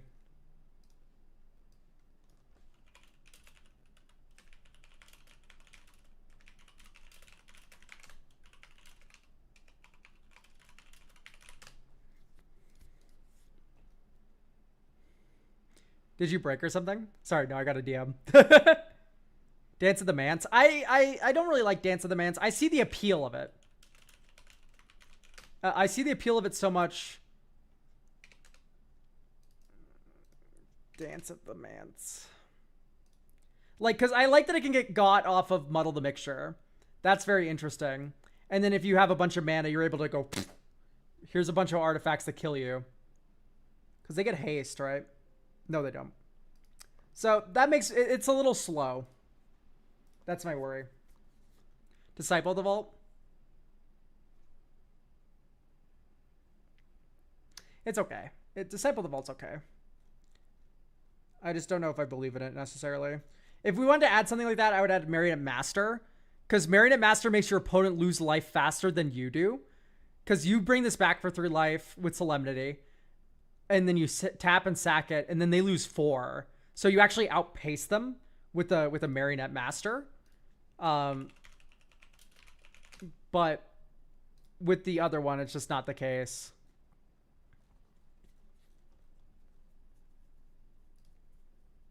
All right, well, we'd keep this hand for sure. Draw, Island, Soul Ring, Angel of the Ruins, get Plains. Fomori Vault. Fomori Vault's definitely good.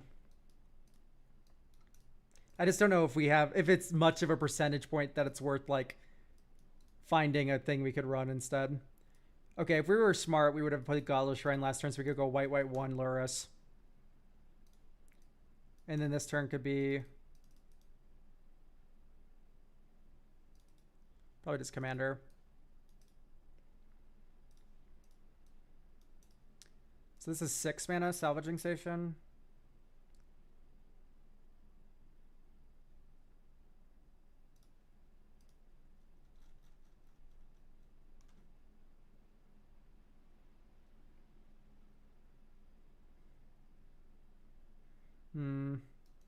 Maybe Kuldotha Forge Master's too slow.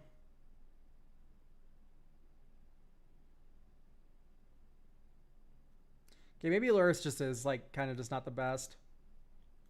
And we can put him in more artifacts. So what artifacts do we want to run to really just round all this out?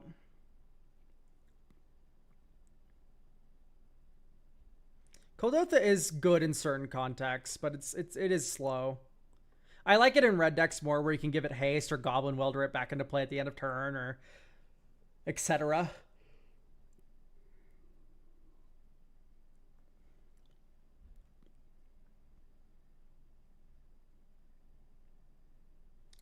What else could we run in this evil, fucked up deck?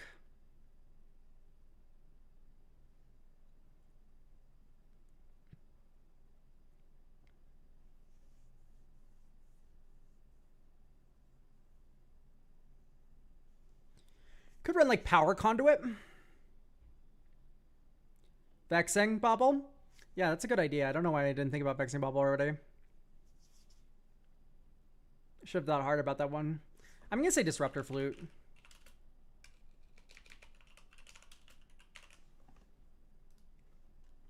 Disruptor Flute is super cool to have in a birthing pod kind of chain. New video bias on what?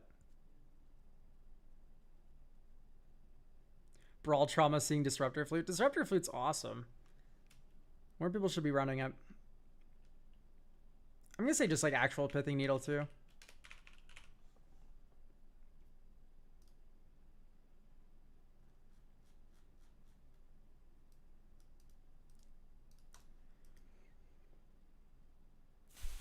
Oh, this hand's so close to greatness. If we had a black source instead of a white source, I'd actually be tempted to keep it. Let's keep it.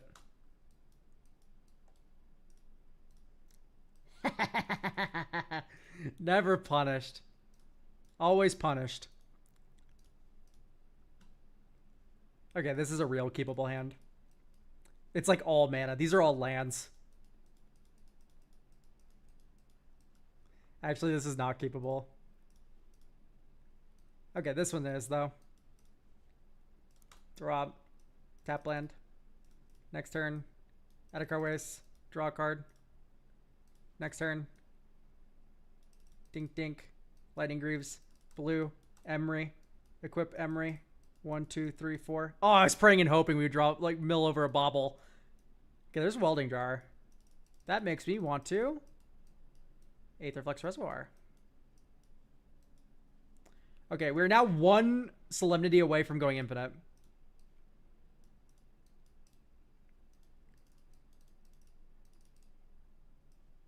Noctis. Whoops, we don't do that. I don't know, my brain immediately went into Bolus Citadel mode. Let's tap Not Like a Moron. White, Dispeller's Capital, Welding Jar, Aetherflux Reservoir, cast this, gain a life.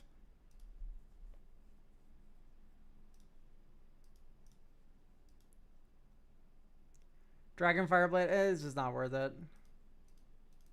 2, 3, 4, 5. Lorien Revealed being awesome. 1, 2, 3. Mishra's Bauble. Alright, draw 2 cards.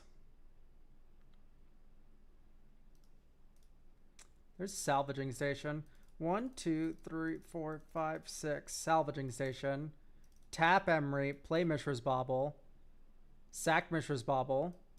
Tap, return target non-creature artifact mana value 1 or less. Crack Mishra's Bauble. Play Mishra's Bauble with Knock This. Sack it. We're going to draw 3 cards. 1, 2, 3. Next turn. Okay, by the way, you are a greedy fucking pig for running Mystic Sanctuary in your 3-color deck, you fucking worm. I hate you. Ugh. Alright, draw 3, or draw 2. There's Entomb, we win. Do we win? We don't win. I mean, we get Bowls of Citadel and win.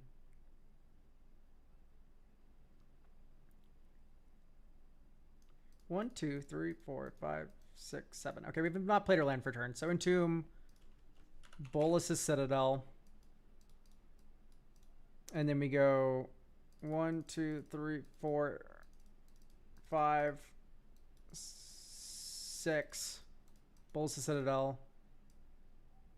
Glasspool Mimic Emery. Okay, that's not something we want to cast. I guess we tap Emery and Baubles in Exile. We can play this until end of turn. Not like we will, but... Alright, we milled 4. 1, 2, 3. Whoops. We've already milled 1. 1, 2, 3. Forsaken Monument. 1, 2, 3, 4, 5. Gain 2 life. Teleria West. Do we have a way to draw a card in our hand? No. Do we have a way to do that from here? No. So is there... Oh, no, we do. Because we can tap this and we can put Candy Trail into play. We'll scry 2. Bottom top.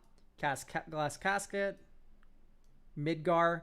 Can we cast the sorcery half of this from Bolas's Citadel? Chat, save me. Are you able to cast Reactor Red?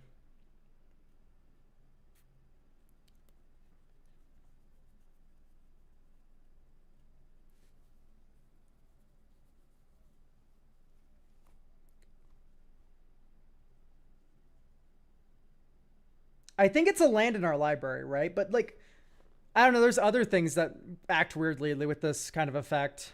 No, pretty sure. Bummer. Okay, so we lose. I would like something that lets us sacrifice artifacts to scry.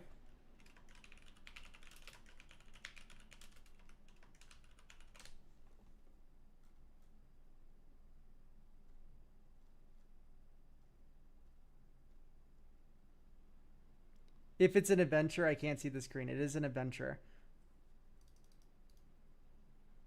Whenever another artifact is put into a graveyard from the battlefield, put a counter on Surge Ender and scry 1.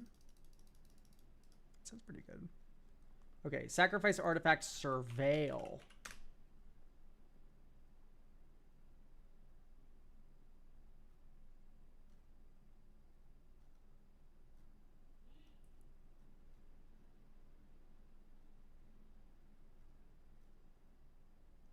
Sacrifice another creature or artifact.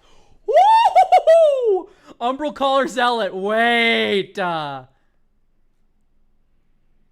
Okay, that's nuts. Also, this should always be Liberator. Maybe you run both, but like Liberator is just a strict upgrade to Shimmermere.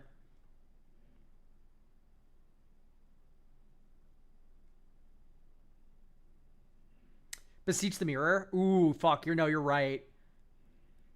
Yeah, Beseech. This becomes Solemnity. The only issue with Beseech the Mirror is that it is triple black. But you don't need to cast it on turn 4. You can cast it on turn 6 or maybe even turn 7. And it will still be kind of fine. If anything, this makes me want to cut Fomori Vault and put it in a second swamp, though.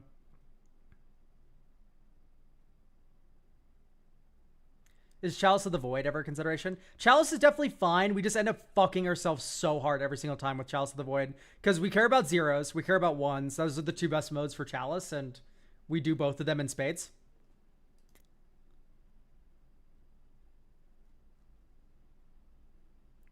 No mere sequester. What the fuck is that? It's probably an awful card because you're recommending it. And that's your favorite thing to do.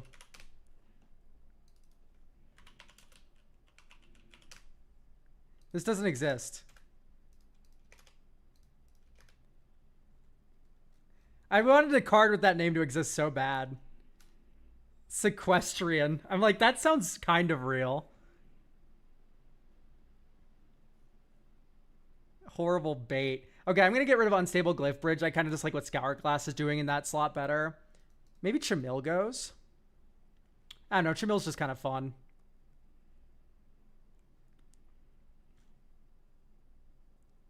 Maybe Padim.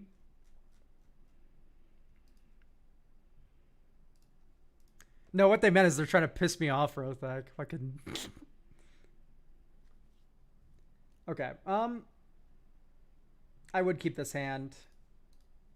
Tap land.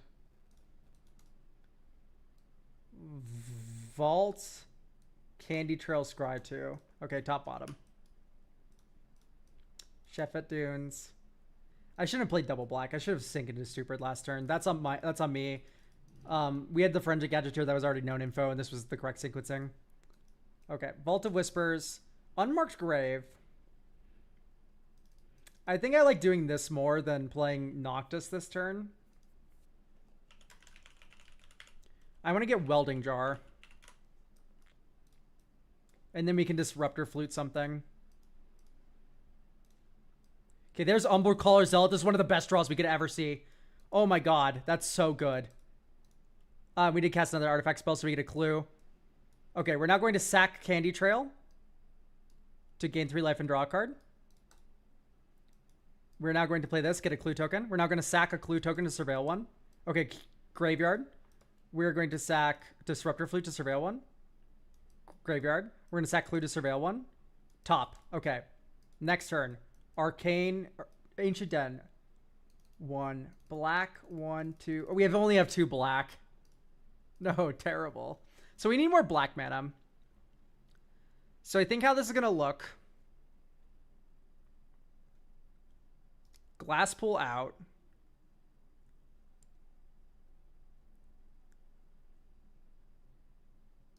Mycosynth out, although it's kind of cute. I get it. It has funny synergies and whatever play patterns, but I want to be able to hard cast Bulls to Citadel every time. Inventor's Fair is probably okay enough. Maybe do away with Ancient Den. Just run Seed of the Synod and Vault of Whispers. Maybe even get rid of Seed of the Synod. Okay. O-Tag Filter Land.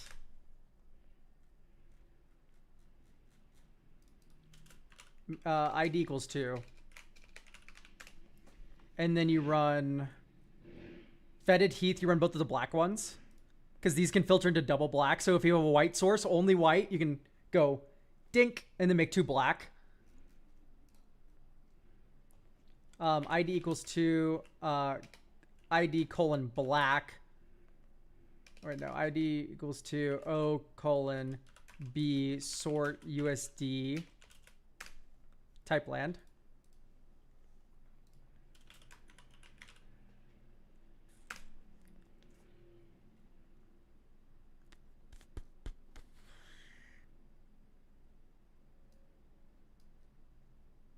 I kind of like that Bleachborn is primarily black.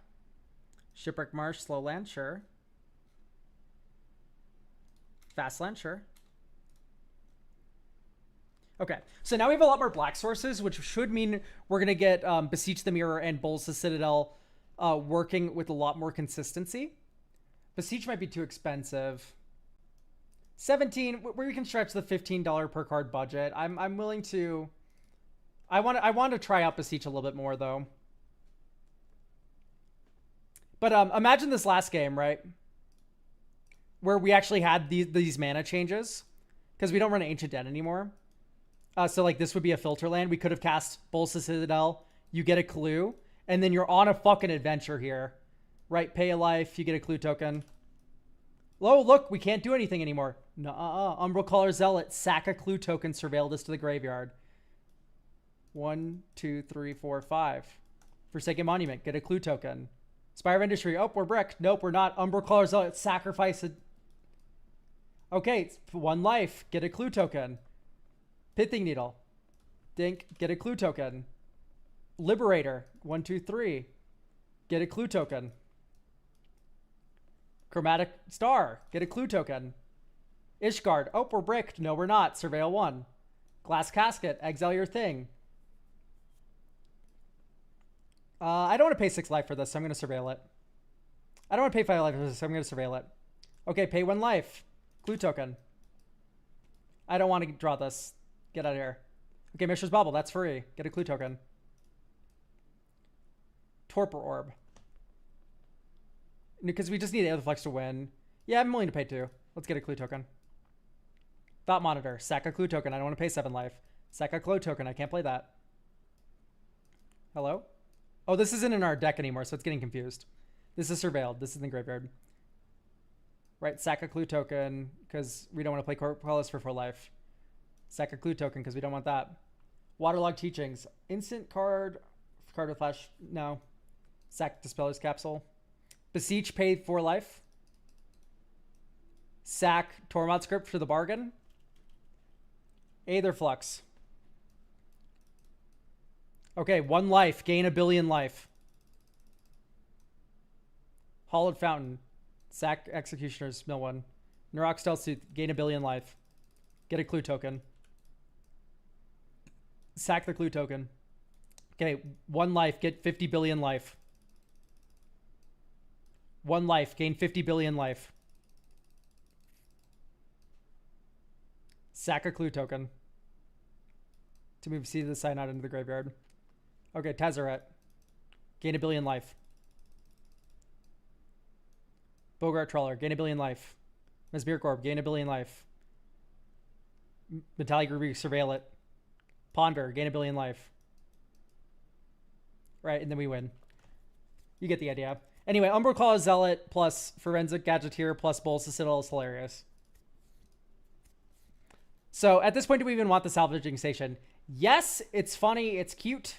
I think it's totally fine to be running salvaging station still for all of these, especially when we have Oswald Fiddlebender, right? Turn a 1-drop into a 2-drop, get the 1-drop back. Right. Still pretty good. So overall, I think this deck's going to treat you very well. We have a lot of upgrade potential and alternative combo lines in the sideboard that I mentioned all throughout this deck review on the side here. We're done with this deck. Thank you so much for getting a deck review, even though you couldn't make it to the stream proper. All right, moving on. Sushi. Out of town, but I'll catch the VOD later. This is my pet deck I wanted to show off for the class. I own all these cards in paper. The game plan is shenanigans. Mulligan into at least 2 lands and or solid ramp. Cast my commander turn 3 or 4 and then pretty much play whatever. I'm almost guaranteed to win around turn 10 if I survive that long. The deck is technically bracket 2, but I'm not that cruel. It plays like a high 3, tempo 4. Tempo 4? What the fuck are you saying? The deck is pretty much complete. Nothing needs to be added. Just watch in Horrified Fascination or something. The cards in the sideboard don't really even matter that much. Mostly stuff I cut in the past. However, when I ordered a 100-card pack of sleeves, they sent me a few extras. I realized that today. So I need to cut sideboard / 2 cards. 1/1 Death Touch for 1 is one of my favorite. What's happening, huh? The cards in the sideboard don't really matter. They sent me a few extras. I realized that today. So I need to cut sideboard / 2 cards. Ah, okay. You have 2 cards 2 over. A 1-mana 1/1 Death Touch for 1. So Ankle Biter stays, even though it doesn't help my game plan much. Okay, but like, Ankle Biter sucks, dog.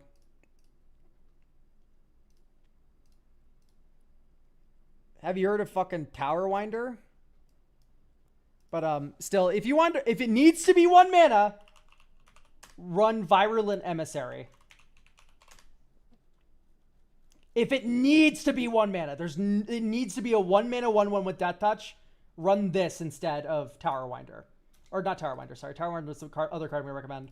So, run this instead of Ankle Biter. If it is okay that it's 2 mana instead, Kid Named Tower Winder. This card's broken. Reach Death Touch for 1 extra mana is a nice addition. And then it finds Command Tower and puts it in your hand.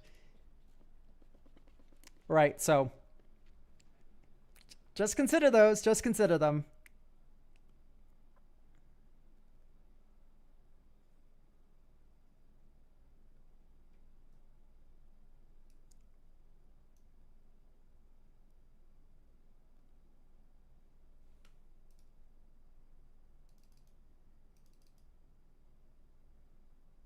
Mulligan at least 2 ramps and or solid ramp.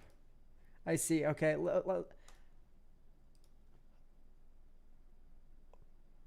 I mean, I'm just going to keep the deck as is and we can kind of cut where we can cut.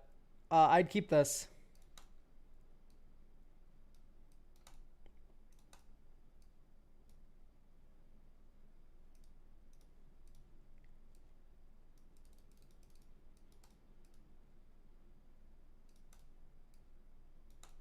Red, white, green, 1 commander. And step Earthbend 2.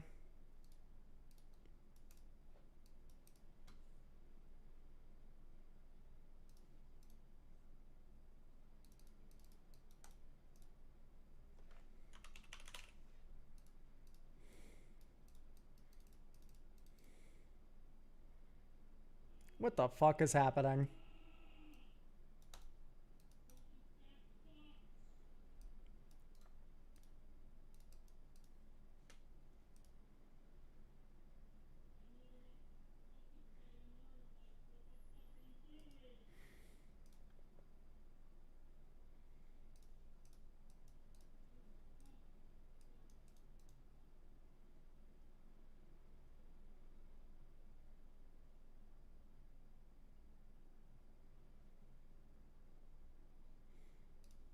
I've just never been more confused in my entire life.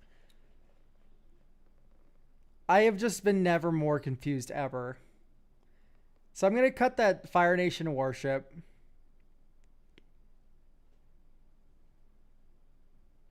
This is random bullshit go. When this vehicle enters Scry 2 Crew 1?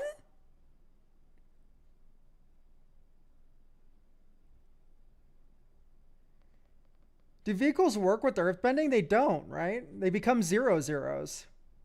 Thought Vessel, out of here. There's no way you're ever having more than 7 cards in your hand. Okay, unkeepable.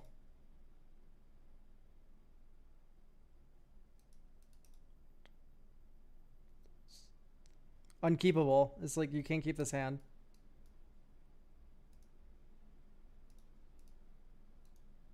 Unkeepable. So we need to go down 2 cards now. You're running fucking Reliquary Tower. You're rage baiting me.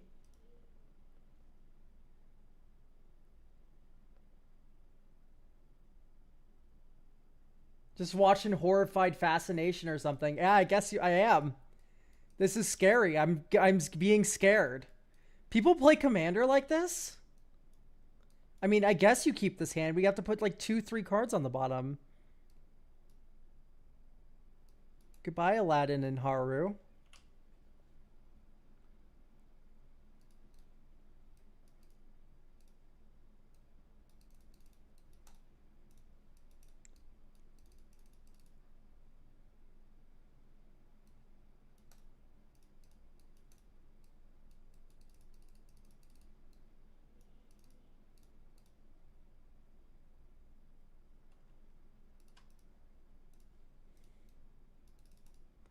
We can earthbend an indestructible land.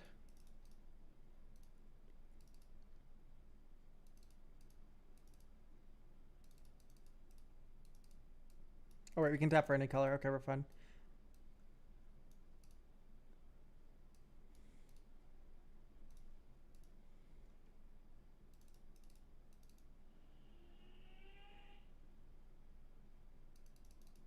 Okay, then you can sack this and bring this back. Okay, the modular is doing things that I like.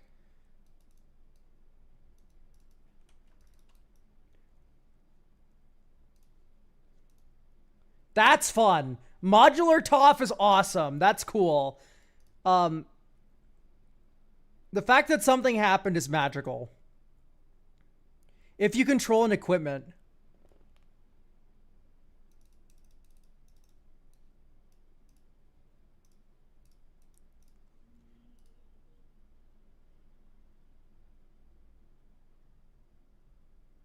Toph turns them into lands, but it doesn't give them the ability to tap for mana unless you have something else.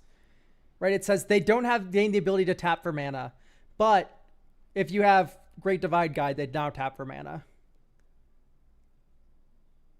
I mean, I don't even know if you want me to. This does not play like a tempo 4. This is not a bracket 4 deck. It's not even really close. If we wanted to talk about things to run in this deck, because honestly, I don't even know what you want. This is like a hostage situation for me. I'd probably cut Reliquary Tower. You're not really having a lot of things in your hand. I don't know why people are so fascinated with having a... You're running Grape Shot? This really is just cards you had in your binder, huh?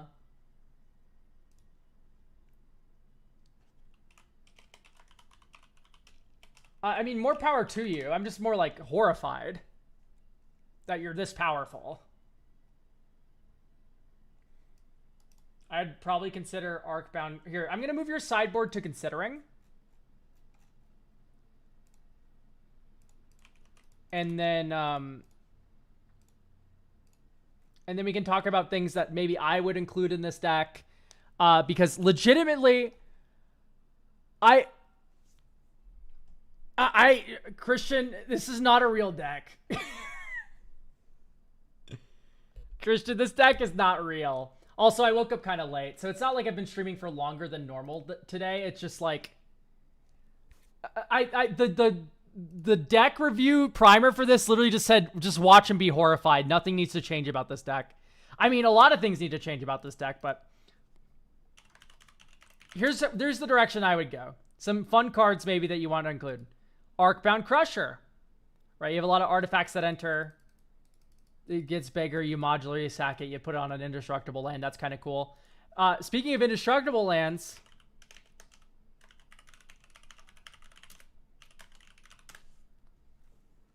you could just run Darksteel Citadel instead of that Reliquary Tower we're already running.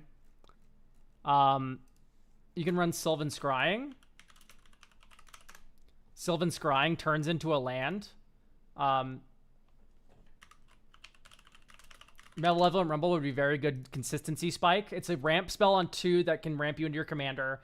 And then also most of your things are permanents. Like you're running a lot of artifacts, creatures, and and lands. You're not running a lot of lands, but you're running a lot of permanents in this deck, which means that permanent-based things like Malevolent Rumble, like dig for a permanent, and then it ramps you on 2 to play Toph on 3. That's a consideration.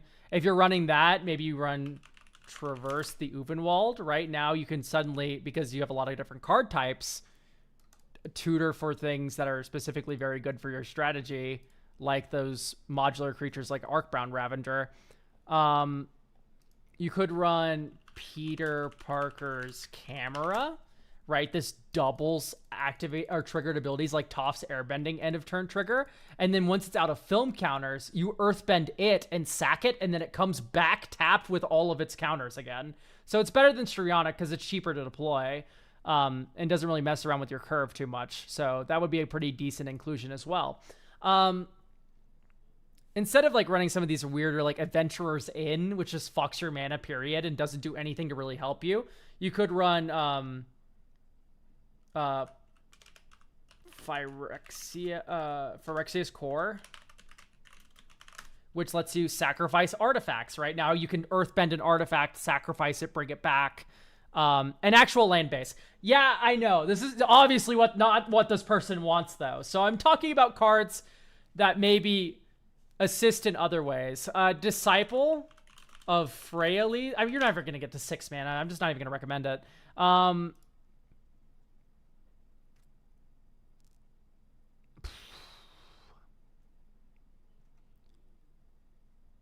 Maybe Starfield Shepherd? Starfield Shepherd can tutor up 1-drops. You run a lot of 1-drops. That's kind of a nice toolbox to have access to for 2 mana.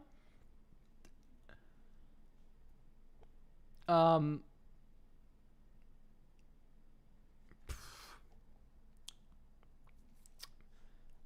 don't know if I like Founder Inspector that much. Anyway, these are a lot of recommendations I have for the deck, but once again, no changes needed per se. Cern Orb to get the landfall access. No, I wouldn't run Torpor Orb because this isn't about Torpor Orb. This is mainly a modular deck from what I'm seeing from the creatures. And being able to, target land you control. Yeah, but all of your artifacts are land, so bink bink. That's kind of cool. I like the modular angle of Toph earthbending. That's fun. And that's kind of what I would lean into. All right, the unkeepable hand. Unkeepable hand. This hand is halfway keepable. Goodbye, Horn of Greed. We don't run lands. Why are we running Horn of Greed? Okay. Snow Covered Forest. Iron Apprentice. Next turn. City of Brass. Patchwork Automaton. Sacred Foundry. Skull Clamp. Counter.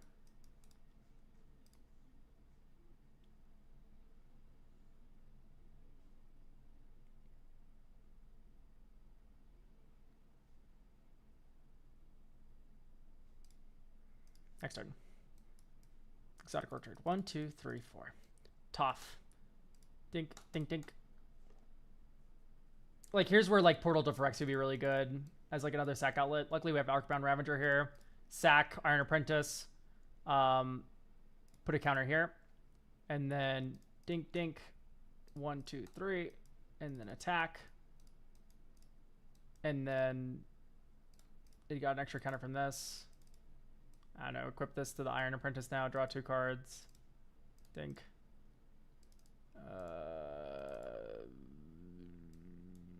Scry 2.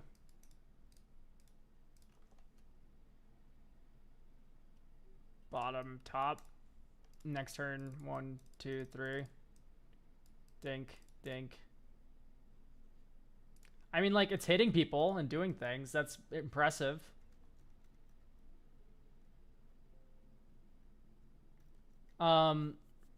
Other things I might be interested in including, we have a lot of creatures with counters and stuff on them, so running things that are like creatures with counters on them, like have flying.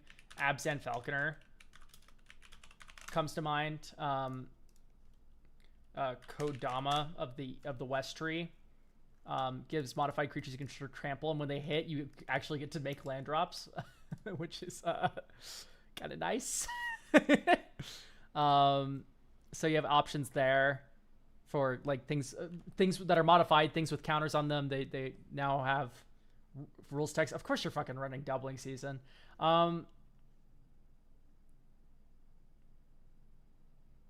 I don't get the point of Doubling Season, especially when you have options like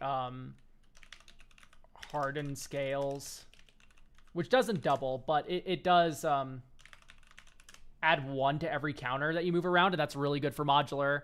And then you also have mana value equals 3 type enchantment. I don't know why I thought that was going to bring up what I wanted. O counter, O double. Court of Garenbrig would be really good. What's the name of the twice that many are put instead? Branching Evolution. There we go. And then you could run something like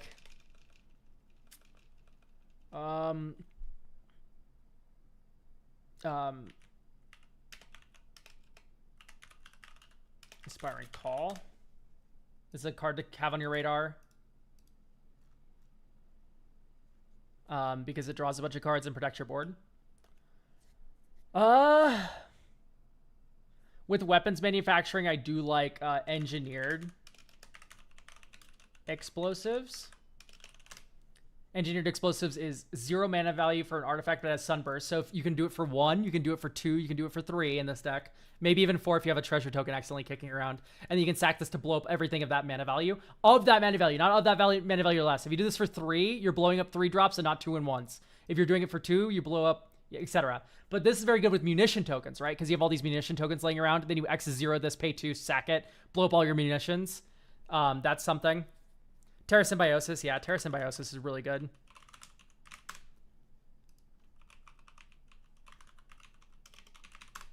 Terra Symbiosis in the deck, and then there's that other one, set EOE Warp type enchantment. Yeah, if counters would be put on it twice that many. So this is also a side grade to not main deck, sorry, sideboard. This is a side grade to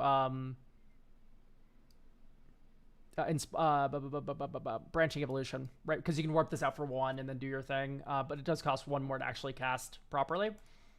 Anyway, take those recommendations into account. Maybe run 34 lands.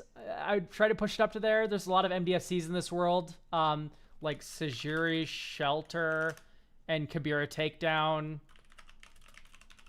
and Stomp and Witch Enchanter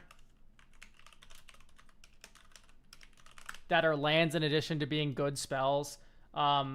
Sundering Eruption, which answers a land and then also makes all of your creatures unblockable from non-flyers, which is very strong, right? So just there's a whole world of stuff. Bushwhack is like a land because it land cycles, stuff like that. You know, there's a whole world of cards waiting for you out there to make your mana actually consistent, so you don't have to mulligan down to 5 every game and then get blown out and die by removal. But you know, that's up to you to do that because it's obvious that you have a lot of preferences that don't align with what I would want for this kind of deck. But hopefully you got some cool ideas from my rambling and got some entertainment from me recoiling in horror.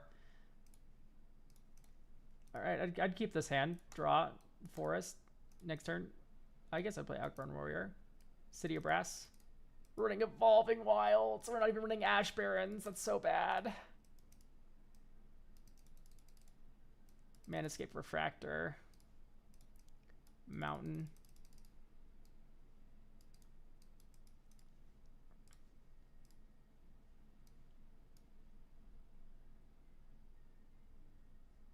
I guess the Earthbend 2 on Manescape Refractor.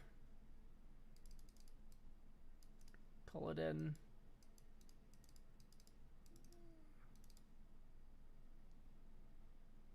Trample and until end of turn whenever it deals damage.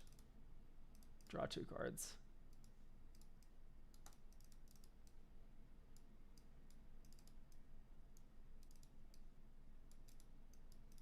Like, I don't know. What you might see is a wide board on turn 6 and go, "Oh, cool. None of these cards have evasion."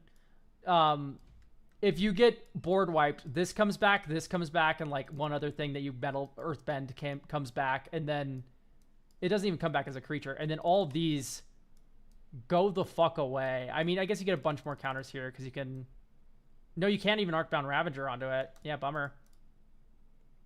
I guess you do the Earthbend because it's target, right? That's what Modular says. So like, even if you Earthbend a creature back into play, there's no target until that trigger is resolved, and so you just get nothing. On target artifact creature, yeah. Yeah, so a little susceptible to board wipes. Maybe just live in a world where board wipes don't exist. I could believe it. Anyway, this deck's good to go. Scary. Scary. I don't know what to say to that one. Besides, I'm in horror. All right. So hopefully you all enjoyed that deck review.